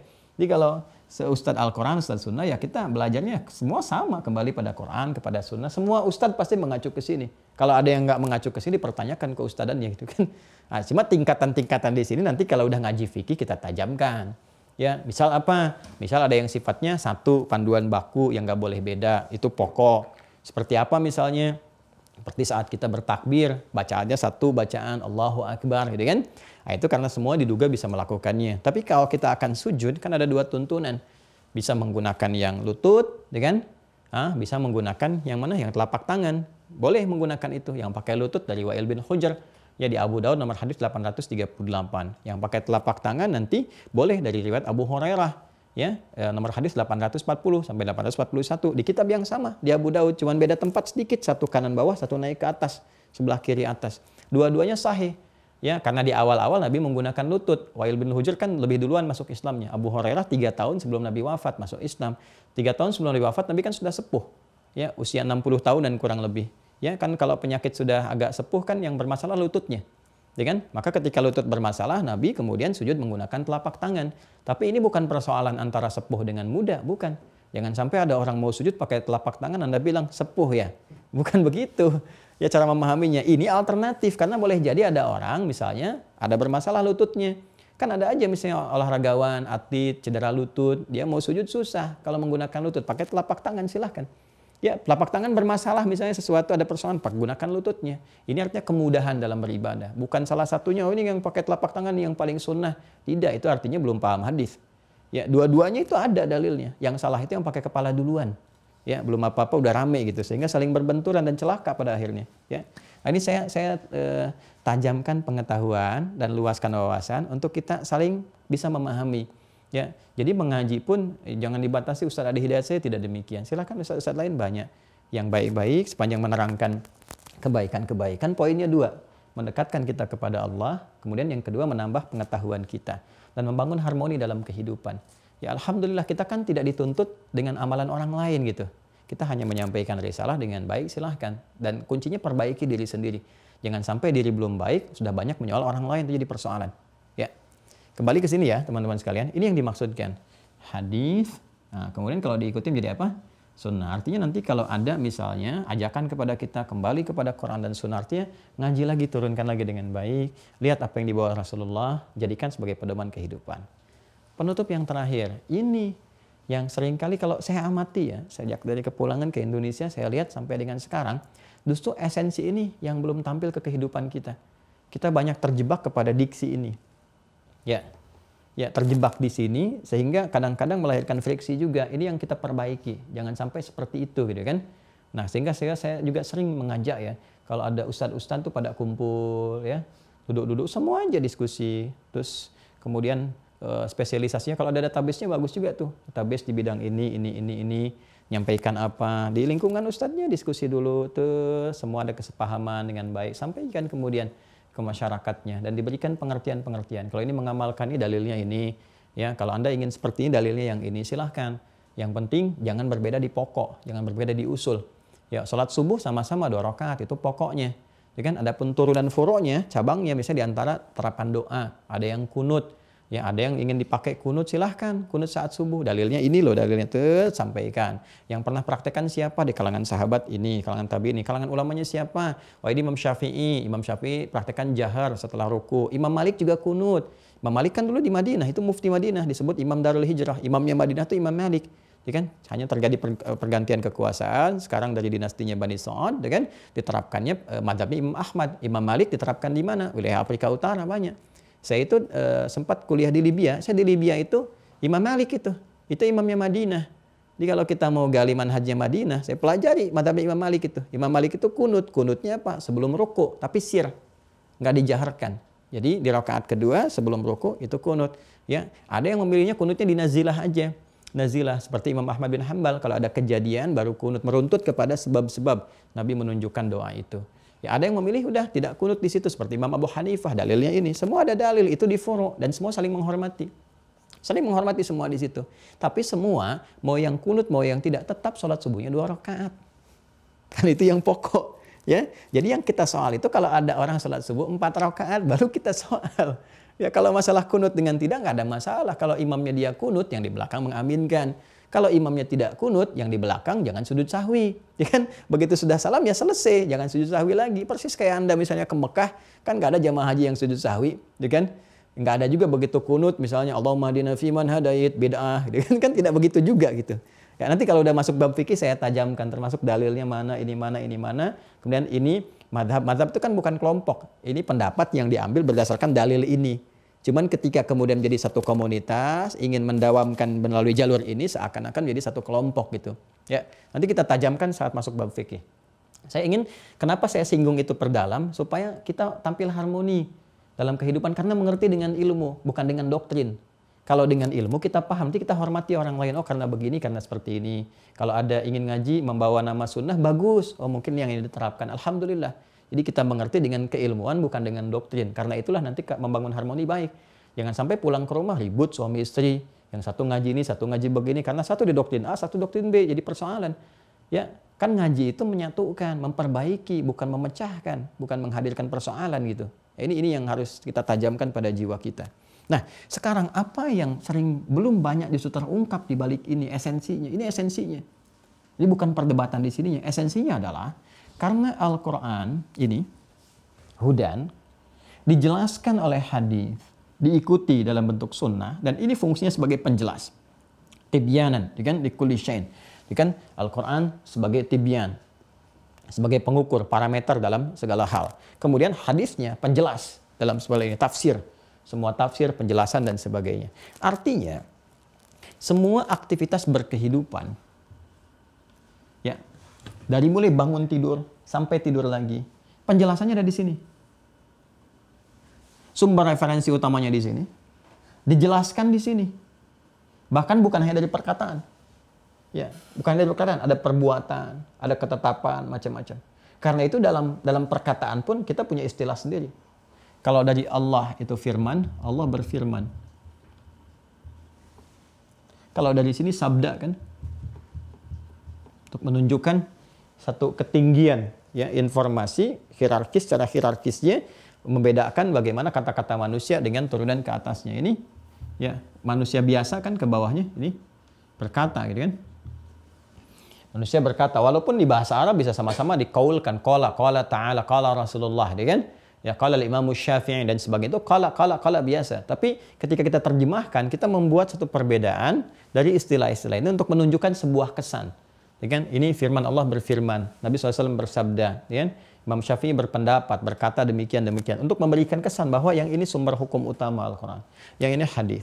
Nah, kembali ke yang tadi, secara singkat, saya ingin tutup. Ketika kita pahami ini semua dengan pemahaman dasar tadi, bahwa ini penjelas keseluruhan ini, pedoman berkehidupan, secara singkatnya adalah diminta untuk diikuti. Kalau kita ikuti, mesti ada jelas kan susunannya. Ya kan? Tersusun dengan jelas, rapi. Kalau tadi dikatakan ini petunjuk diikuti dari bangun tidur sampai dengan tidur lagi. Berarti kan mesti terstruktur jadi kurikulum kan? Ada babnya sendiri kan? Ada topiknya sendiri. Berarti saya menginginkan petunjuk untuk bangun tidur. Terus, ya, dari berwudu, dari ke toilet. Setelah bangun kan ngapain setelah bangun tidur? Terus sampai ke bekerja gitu kan? Makan, minum, berpakaian, terus sampai tidur kembali. Dari bangun tidur sampai tidur lagi. Kita harus punya bab-bab ini. Nah, Nabi di masa hidupnya menjelaskan, memberikan tuntunan kepada kita. Dituntun kita begini lewat kehidupan sahabat kan pada masa itu. Dijelaskan. Jeniusnya sepeninggal Nabi Muhammad SAW ditelusuri ini semua petunjuk-petunjuk ini. Dari sahabat mewariskan lagi. Sahabat-sahabat yang berinteraksi dengan Rasulullah tahu ini begini, Nabi begini, disampaikan ke generasi setelahnya. Jadi urutan dari Rasulullah disampaikan kepada generasi sahabat. Ini macam-macam nanti, ada laki-laki, perempuan, turunannya beda-beda lagi, ada anak kecil sampai dewasa, sampai ke yang paling sepuh. Ini generasi selanjutnya ada tabi'in. Sampai ke kita ini, kontemporer. Perhatikan baik-baik. Nabi menyampaikan, ini jalur kehidupan, contohkanlah beliau, sunnah Nabi bagaimana dan seterusnya. Sampaikan di sini. Di sini dirangkum. Ya, lalu diajarkan kembali kepada murid-murid, menyebar tuh. Ada yang ke Kufah seperti Imam Ali bin Abi Thalib, ada yang ke Yaman seperti Mu'adz bin Jabal dan sebagainya. Ada yang ekspedisi sampai ke Afrika Utara, sampai ke Syam seperti ada Amr bin As, gitu kan? Itu kan ekspedisi tuh dari Afrika Utara terus sampai nanti yang biasa nyukur Nabi itu meninggalnya di Tripoli. Ada makamnya itu. Itu semua sampai ke Syam, Syria sekarang. Semua mengajar semua sampai menyebar. Ya, sampai bahkan ada yang ke Asia dan sebagainya, sampai ke Cina sana seperti Sa'ad bin Abi Waqqas seperti digambarkan dalam beberapa riwayat, ya kan? Dan mampir di antaranya ada mampir ke Barus 414 km dari kota Medan itu. Itu menyebar dari situ kemudian ke Nusantara. Ini menyebar. Transmisi urutan penjabaran ini, ya pengajaran dari sumber hukum itu disebut dengan sanad namanya. Nah, ini yang kita punya ini, tradisi ini yang kita punya. Jadi untuk memastikan otentisitas ya dan validitas, keaslian dan kebenaran apakah bersumber dari Nabi atau tidak, itu ulama membuat sebuah spesialisasi. Ya, spesialisasi bidang ilmu, di ilmu hadis. Karena ini terkait hadis, maka ada ilmunya, ilmu hadis namanya. Jadi cek benar enggak si fulan, ini sahabat yang menerima dari Nabi siapa? Dipastikan dulu. Sahabatnya perilakunya bagaimana, ya. Lalu sepakat semua sahabat semuanya adil, baik semua dan sebagainya. Maka level di bawah ini, ya transmisi selanjutnya, tabaqah namanya, tingkatan setelahnya. Disipulan siapa? Dibikin. Oh nggak boleh nih, nerimanya langsung misalnya dari tabi'in disampaikan kepada Nabi. Kalau dari sini kehilangan satu ini mursal namanya. Kalau ada yang bertanya hadis mursal apa? Yang dinisbahkan langsung kepada Rasulullah, sementara hilang satu tingkatan. Ya, maka dilihat ada yang menguatkan nggak sisi lainnya, ada yang pernah menerima nggak? Kalau ada syahidnya diterima, kalau tidak jadi masalah. Ya, terus ini pun yang menerima dicek lagi perilakunya bagaimana. Kalau menyimpang dikit, kurang ingatan macam-macam itu bisa berkurang. Sehingga kita punya tradisi ini yang nggak dimiliki di tempat-tempat lain untuk memastikan kebenaran risalah yang sampai kepada kita. Ini yang kita punya nih. Ini bagian pertama yang ingin saya tekankan ini. Ya, sehingga nanti ada istilah hadis sahih, mattasala isnaduhu binaqlil adlid dhabiti anil adlid dhabiti min ghairi syudzudin wala illatin qadihah. Ya, yang bersambung sanadnya dari urutan pertamanya harus punya sifat adil, diterima oleh yang adil lagi, kemudian kuat ingatannya dhabit, kalau turun sedikit jadi hadis hasan dan sebagainya. Ini kita punya ini. Baru setelah ininya tidak ada masalah, dia cek isinya. Isinya disebut dengan matan namanya. Matan. Nah, apa yang terkait dengan pembahasan di bab akidah terkait fungsi Rasul ini? Semua sanad, jalur-jalur yang meriwayatkan itu, mengecek semuanya. Terus petunjuk-petunjuk Nabi ini, yang menjelaskan tentang petunjuk ini yang dahsyat, ini yang mau saya tunjukkan. Oleh mereka dijadikan satu kumpulan-kumpulan yang terkurikulumkan. Jadikan bab-bab. Bab. Bahkan babnya disebut dengan kitab namanya. Di dalam kitab ada kitab lagi. Ya, kitab yang di sini topik diartikannya. atau tema besarnya. Nanti ini ada subtopiknya, disebut dengan bab. Diurutkan sesuai dengan kurikulum kehidupan kita. Ada sekian topik. Baru setiap topik ada hadisnya. Ini. Ya. Nah, kurang lebih ulama-ulama yang terlibat erat dengan masalah hadis sehingga disebut dengan ulama hadis mengurutkan ini semua kurang lebih ada 4 klasifikasi utama. Ada 4. Ya. 1, ada yang disebut kitab Al-Jami' namanya. Al-Jami'. Al-Jami' itu yang menghimpun tema secara umum, sifatnya komprehensif. Tema yang luas dan komprehensif. Ya, jadi nggak dibatasi dengan tema-tema tertentu dulu atau berdasarkan tema tertentu, tapi umum aja. Sekian topik. Ya. Contohnya apa misalnya? Sahih Al-Bukhari, Sahih Muslim. Nah, ini yang saya tunjukkan Sahih Muslim ya. Sahih Muslim. Nah, ini yang tanpa syarah. Ya.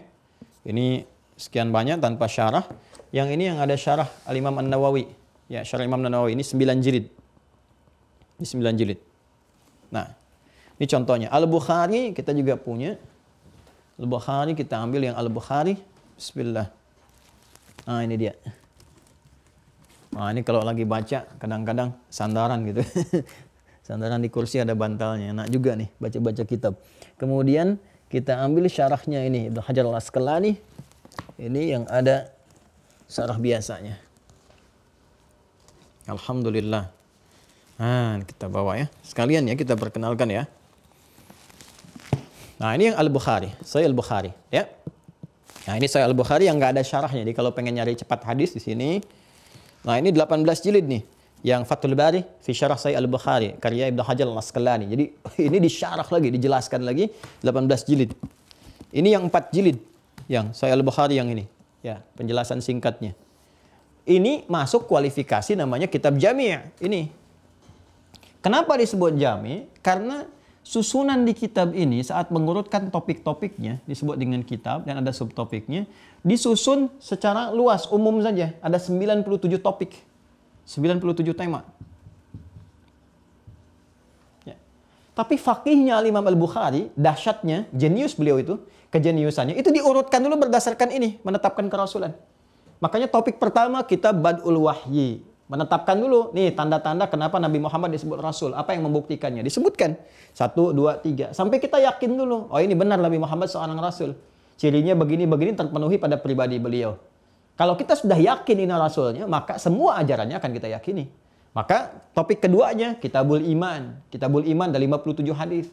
Di kitab iman itu nanti kita ngaji. Di kitabul iman itu ada 57 hadis yang di situ ditunjukkan. Nih, cara menguatkan iman begini. Berdasar petunjuk Rasulullah. Ini cara menguatkannya. Kenapa iman kadang naik turun disebutkan. Ya al-imanu yazidu wa yantaqisu. Iman itu kadang naik, kadang turun. Yazidu bil ta'ah wa yantaqisu bil maksiyah. Kalau mau naik itu katrol dengan ketaatan, dengan amal soleh. Kalau turun tandanya boleh jadi ada maksiat atau kecenderungan pada dunia yang berlebihan. Sehingga keadaan jadi turun. Dampaknya karena iman kaitan dengan ibadah, ibadah jadi terasa malas. Itu yang menyebabkan gak bisa bangun malam, gitu kan? Gak bisa baca Quran dan sebagainya. Boleh jadi ada 2 hal kalau bukan maksiat, kecenderungan pada dunia yang tinggi. Itu 57 hadisnya. Nanti yang ketiga misalnya Kitabul Ilmi, kitab tentang pengetahuan. Bagaimana Nabi mengajarkan ilmu itu seperti apa? Mengajarkan sesuatu supaya cepat paham bagaimana, mengatur jadwal kajian disebutkan di situ. Ya, sampai Nabi punya kajian khusus untuk para akhwat, untuk ibu-ibu di hari Kamis. Ya, nanti ada kajian untuk para ikhwan, ada kajian spesifik di bidang A, bidang B, ada ilmu-ilmu khusus yang diajarkan Nabi, itu diajarkan. Ya, bagaimana cara kita menghadapi majlis ilmu dan sebagainya. Sampai kompleks sekali. Kitabul Marid tentang kesehatan, kan? Nanti ada di militer, ya, nanti ada kitab tata negara, gitu, Kitabul Imarat, macam-macam. Jadi semua 97 topik. Nah, persoalannya adalah kita kalau berinteraksi dengan ini, itu belum menghadirkan sebagai kurikulum kehidupan. Seharusnya interaksi kita itu bukan cuma menguatkan dalilnya mana, bukan ke situ saja. Jadi bukan kamu kerjakan dalilnya mana. Jadi perang dalil pada akhirnya. Tapi yang paling menarik dalil ini, dalil itu kan petunjuk. Dalil itu artinya petunjuk. Petunjuk itu tidak menjadi petunjuk dalam kehidupan. Cuma digunakan untuk saling menguatkan argumentasi. Berhenti di level itu. Untuk apa? Ya kan? Untuk menguatkan kekuatan ibadah bagus. Tapi kalau untuk diperdebatkan jadi persoalan. Ya, kita kan berdalil itu bukan untuk berdebat banyak ini banyak itu dengan orang, bukan. Tapi menguatkan pribadi kita supaya baik beribadah. Dari situ cara yang terbaik apa? Jadikan kurikulum. Harusnya setiap orang Islam itu punya dua sisi. Ini yang dicontohkan para ulama hadis. Sisi pertama apa? Yang pokok apa? Yang berlaku pada setiap muslim. Dari bangun tidur sampai tidur lagi. Misal, kita keluarkan kurikulum kehidupan Nabi. Ini kalau kita kerjakan dapat ibadah.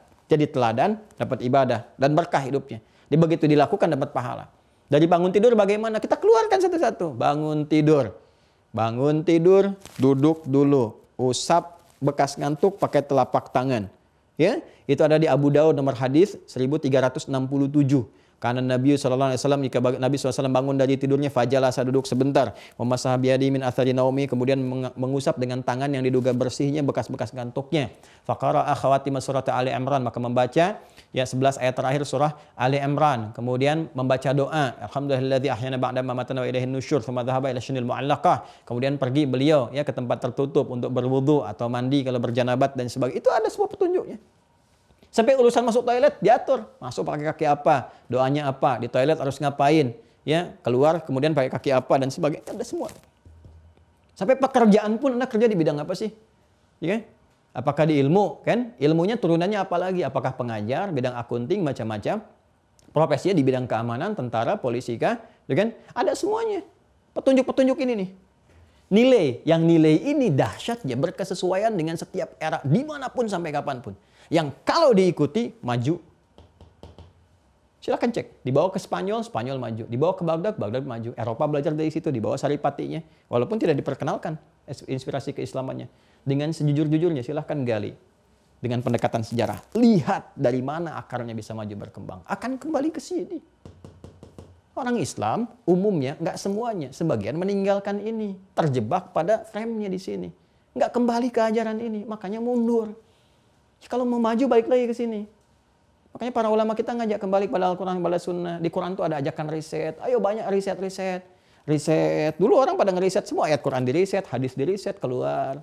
Muncul ilmu, pengetahuan, praktekan, jadi kembangan, jadi peradaban, macam-macam. Ini balik ke sini.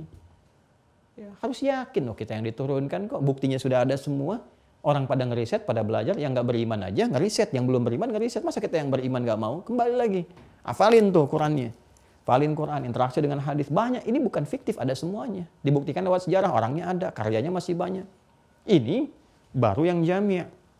Al-Jami' As-Sahih Al-Musnad Al-Mukhtasar min umuri Rasulullah sallallahu alaihi wasallam wa sunanihi wa ayyamihi. Itu Al-Bukhari itu. Yang kita singkat dengan Sahih Al-Bukhari. Kitab yang sangat komprehensif. Kata beliau ini kitab komprehensif.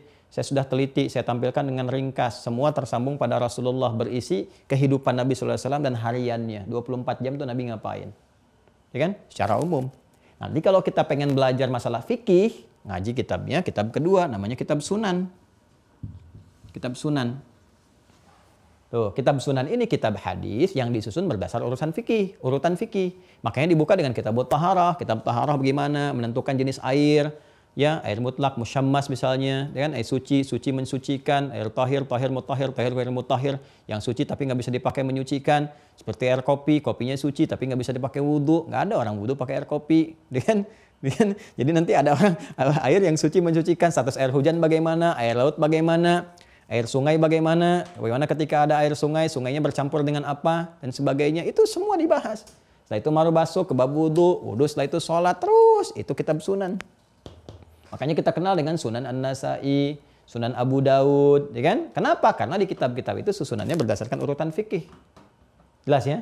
Nah, ini bukan aspek sejarah, ini di ilmu hadis. Kalau ke sejarah beda lagi nanti. Sunan itu gambaran nama lain dari alim, ulama. Makanya ada sunan, ada sultan. Ya, kalau sultan menunjukkan kepada kedudukan di birokratis, itu raja dan sebagainya. Kalau sunan, para pengajar, itu di sejarah nanti. Kalau kita kenal Sunan Gunung Jati, Sunan Ampel, Sunan macam-macam, ya. Nah, itu kalau masuk kategori itu. Jadi tergantung dengan pemaknaan di sekitarannya, ya, culture yang ada. Dan nanti ada lagi mu'jam. Mu'jam. Kitab hadis berdasarkan susunan-susunan yang kita bisa lihat. Ya, apa susunannya? Bisa dari alfabetis dilihat, tuh kan? Dari kumpulan-kumpulan kita bisa lacak. Kalau saya pengen hadis-hadis yang terkait dengan ini, masuk ke mu'jam. Kalau ingin spesifik siapa periwayatnya, masuk ke musnad. Musnad, yang keempat musnad. Ya. Musnad ini ya kalau mu'jam contohnya mu'jam at-Tabrani ya, mu'jam at-Tabrani. Yang ini Jami, Sahih Al-Bukhari, Sahih Muslim, ini Sunan An-Nasa'i, Sunan Abu Daud dan turunannya. Yang mu'jam at-Tabrani, Musnad seperti Musnad Imam Ahmad bin Hanbal. Kita punya juga. Ya, Sunan ada, mu'jam ada, kita punya mu'jam, Musnad juga ada, ya. Nah, ini di Musnad, kalau Anda ingin tahu misalnya para akhwat, saya pengen tahu hadis-hadis Sayyidah Aisyah. Saya pengen meniru ya bagaimana kecekatan beliau, ya, bagaimana kepintaran beliau, kemuliaan beliau, itu ambil keluarkan hadisnya, pelajari. Saya ingin untuk anak-anak saya cari yang Ibnu Abbas. Seperti apa? Ya, atau Ibnu Omar, keluarkan ada 2000 hadis tuh, kurang lebih, untuk mendidik anak dan seterusnya. Ini kurikulum kehidupan. Ya, secara singkat keluarkan. Misalnya kita bikin ya PHM, itu kan pedoman hidup Muslim.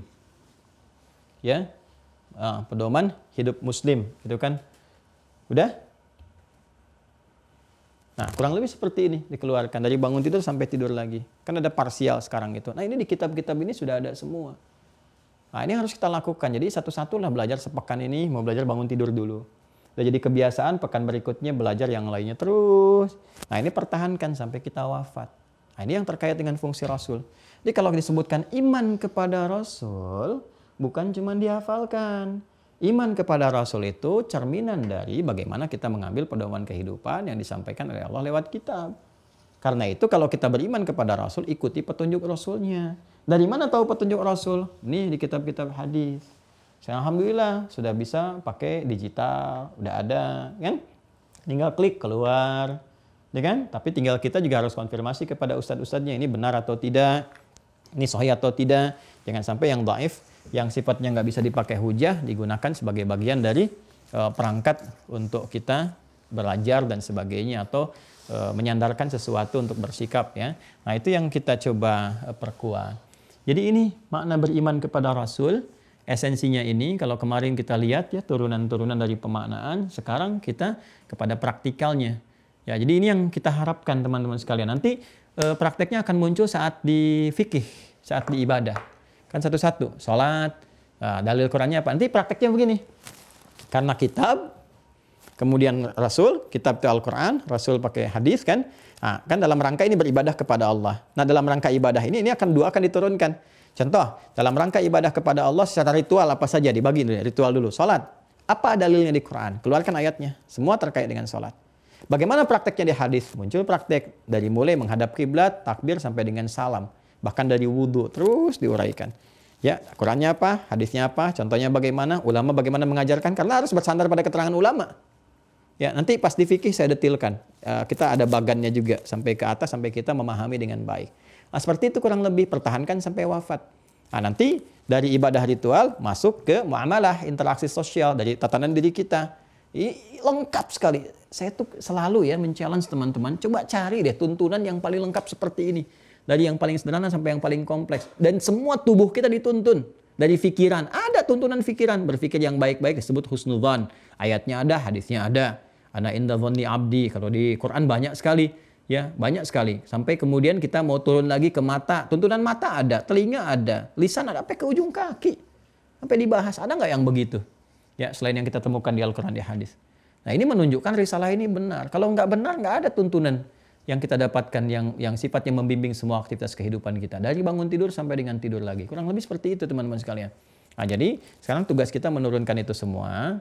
Untuk pertama kita paham dulu saja. Karena kan di bab iman ini kita mengerti. Menetapkan Rasul sebagai utusan Allah. Dan kita yakin Nabi Muhammad Rasul yang terakhir. Saya sudah ajarkan kepada teman-teman. Dari nasabnya jelas saya terangkan. Dari tanda-tandanya sudah jelas. Dari mulai tanda kenabian di punggungnya. Siapa yang mengonfirmasi. Bahkan dibenarkan oleh murid nabi-nabi sebelumnya. Seperti Waraqah bin Nawfal, Pendeta Bukhairah, atau George gitu kan. Yang mengonfirmasi di perjalanan ketika beliau akan ke Syam itu. Ya, di Syria kan dikonfirmasi oleh Pendeta Bukhairah. Ya, beliau itu termasuk murid-murid yang tersambung kepada Nabi Isa alaihissalam ketika melihat itu, ya, beliau yakin, ini yang dimaksudkan Nabi Isa dulu. Bahwa ada Nabi terakhir, sifatnya disebut dengan Ahmad, tanda-tandanya begini dan sebagainya, tahu.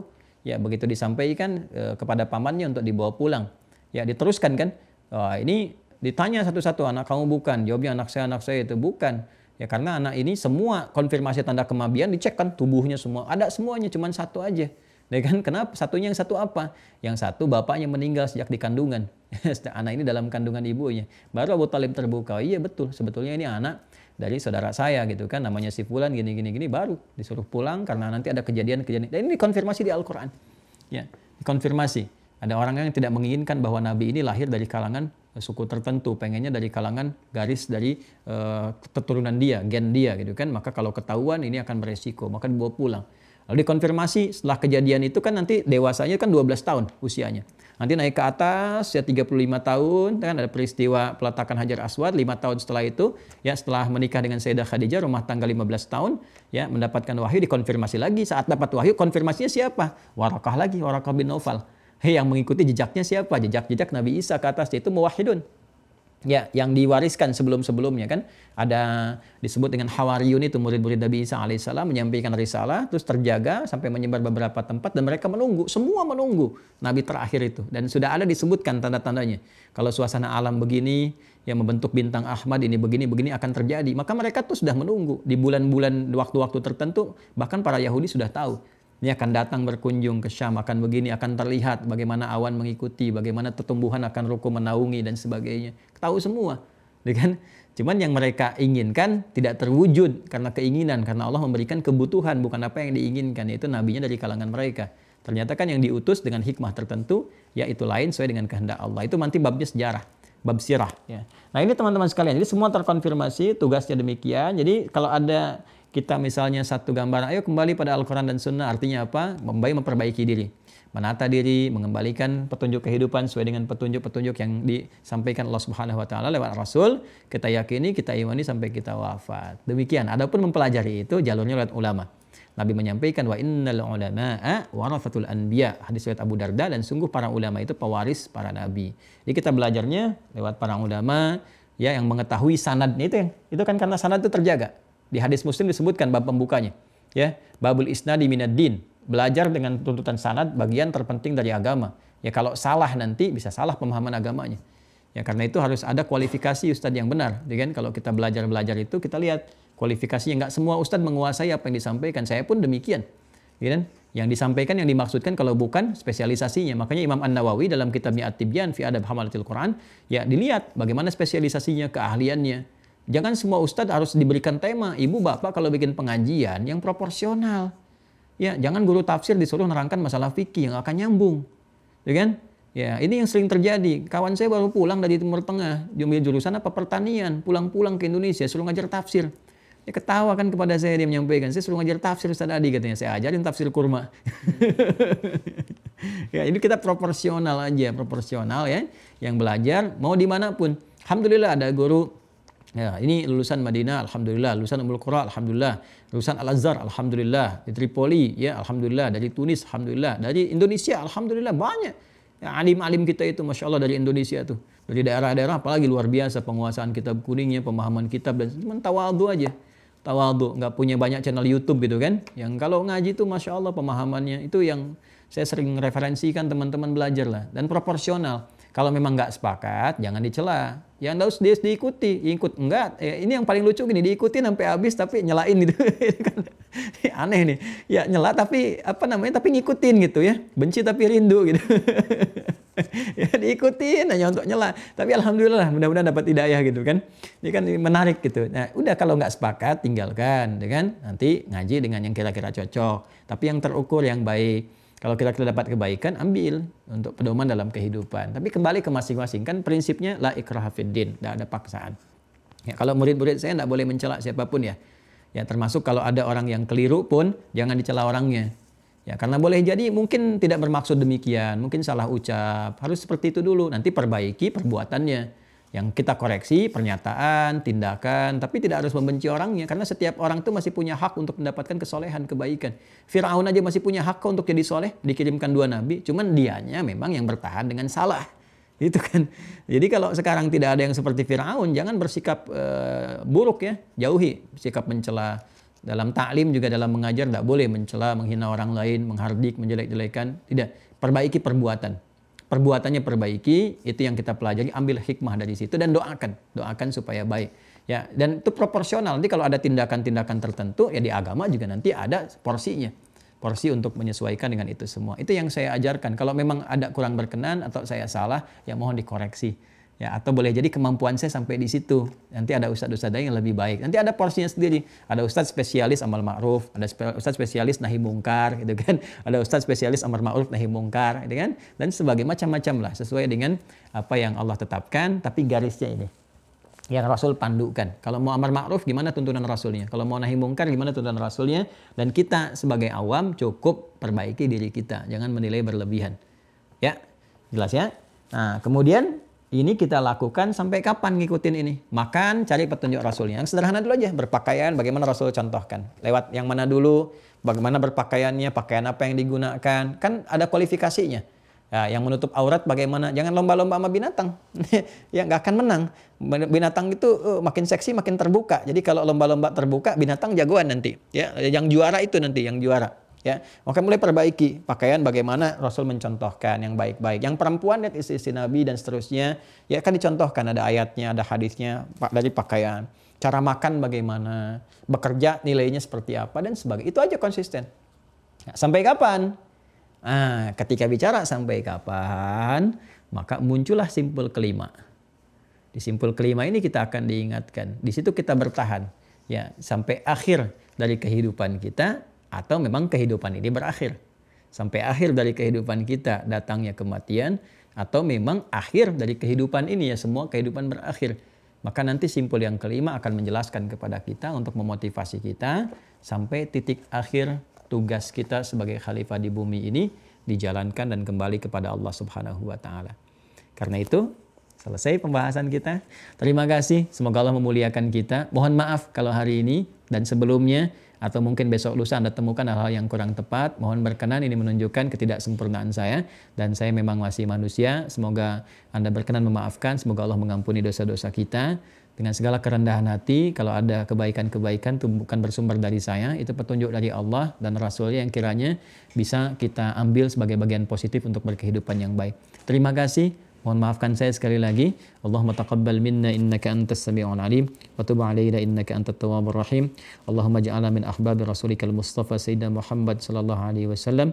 Allahumma ij'alna min atba'i sayyidina Muhammad sallallahu alaihi wasallam. Allahumma barik lana fi hadzal yaum wa khasatan fi hadzal yaum yaumul jum'ah ya rabbal alamin.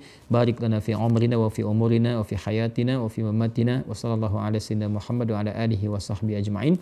Wa akhiru da'wana subhanakallahumma wa bihamdika nashhadu an la ilaha illa anta nastaghfiruka wa natubu ilaik. Walhamdulillahi rabbil alamin. Demikian, terima kasih. Assalamualaikum warahmatullahi wabarakatuh.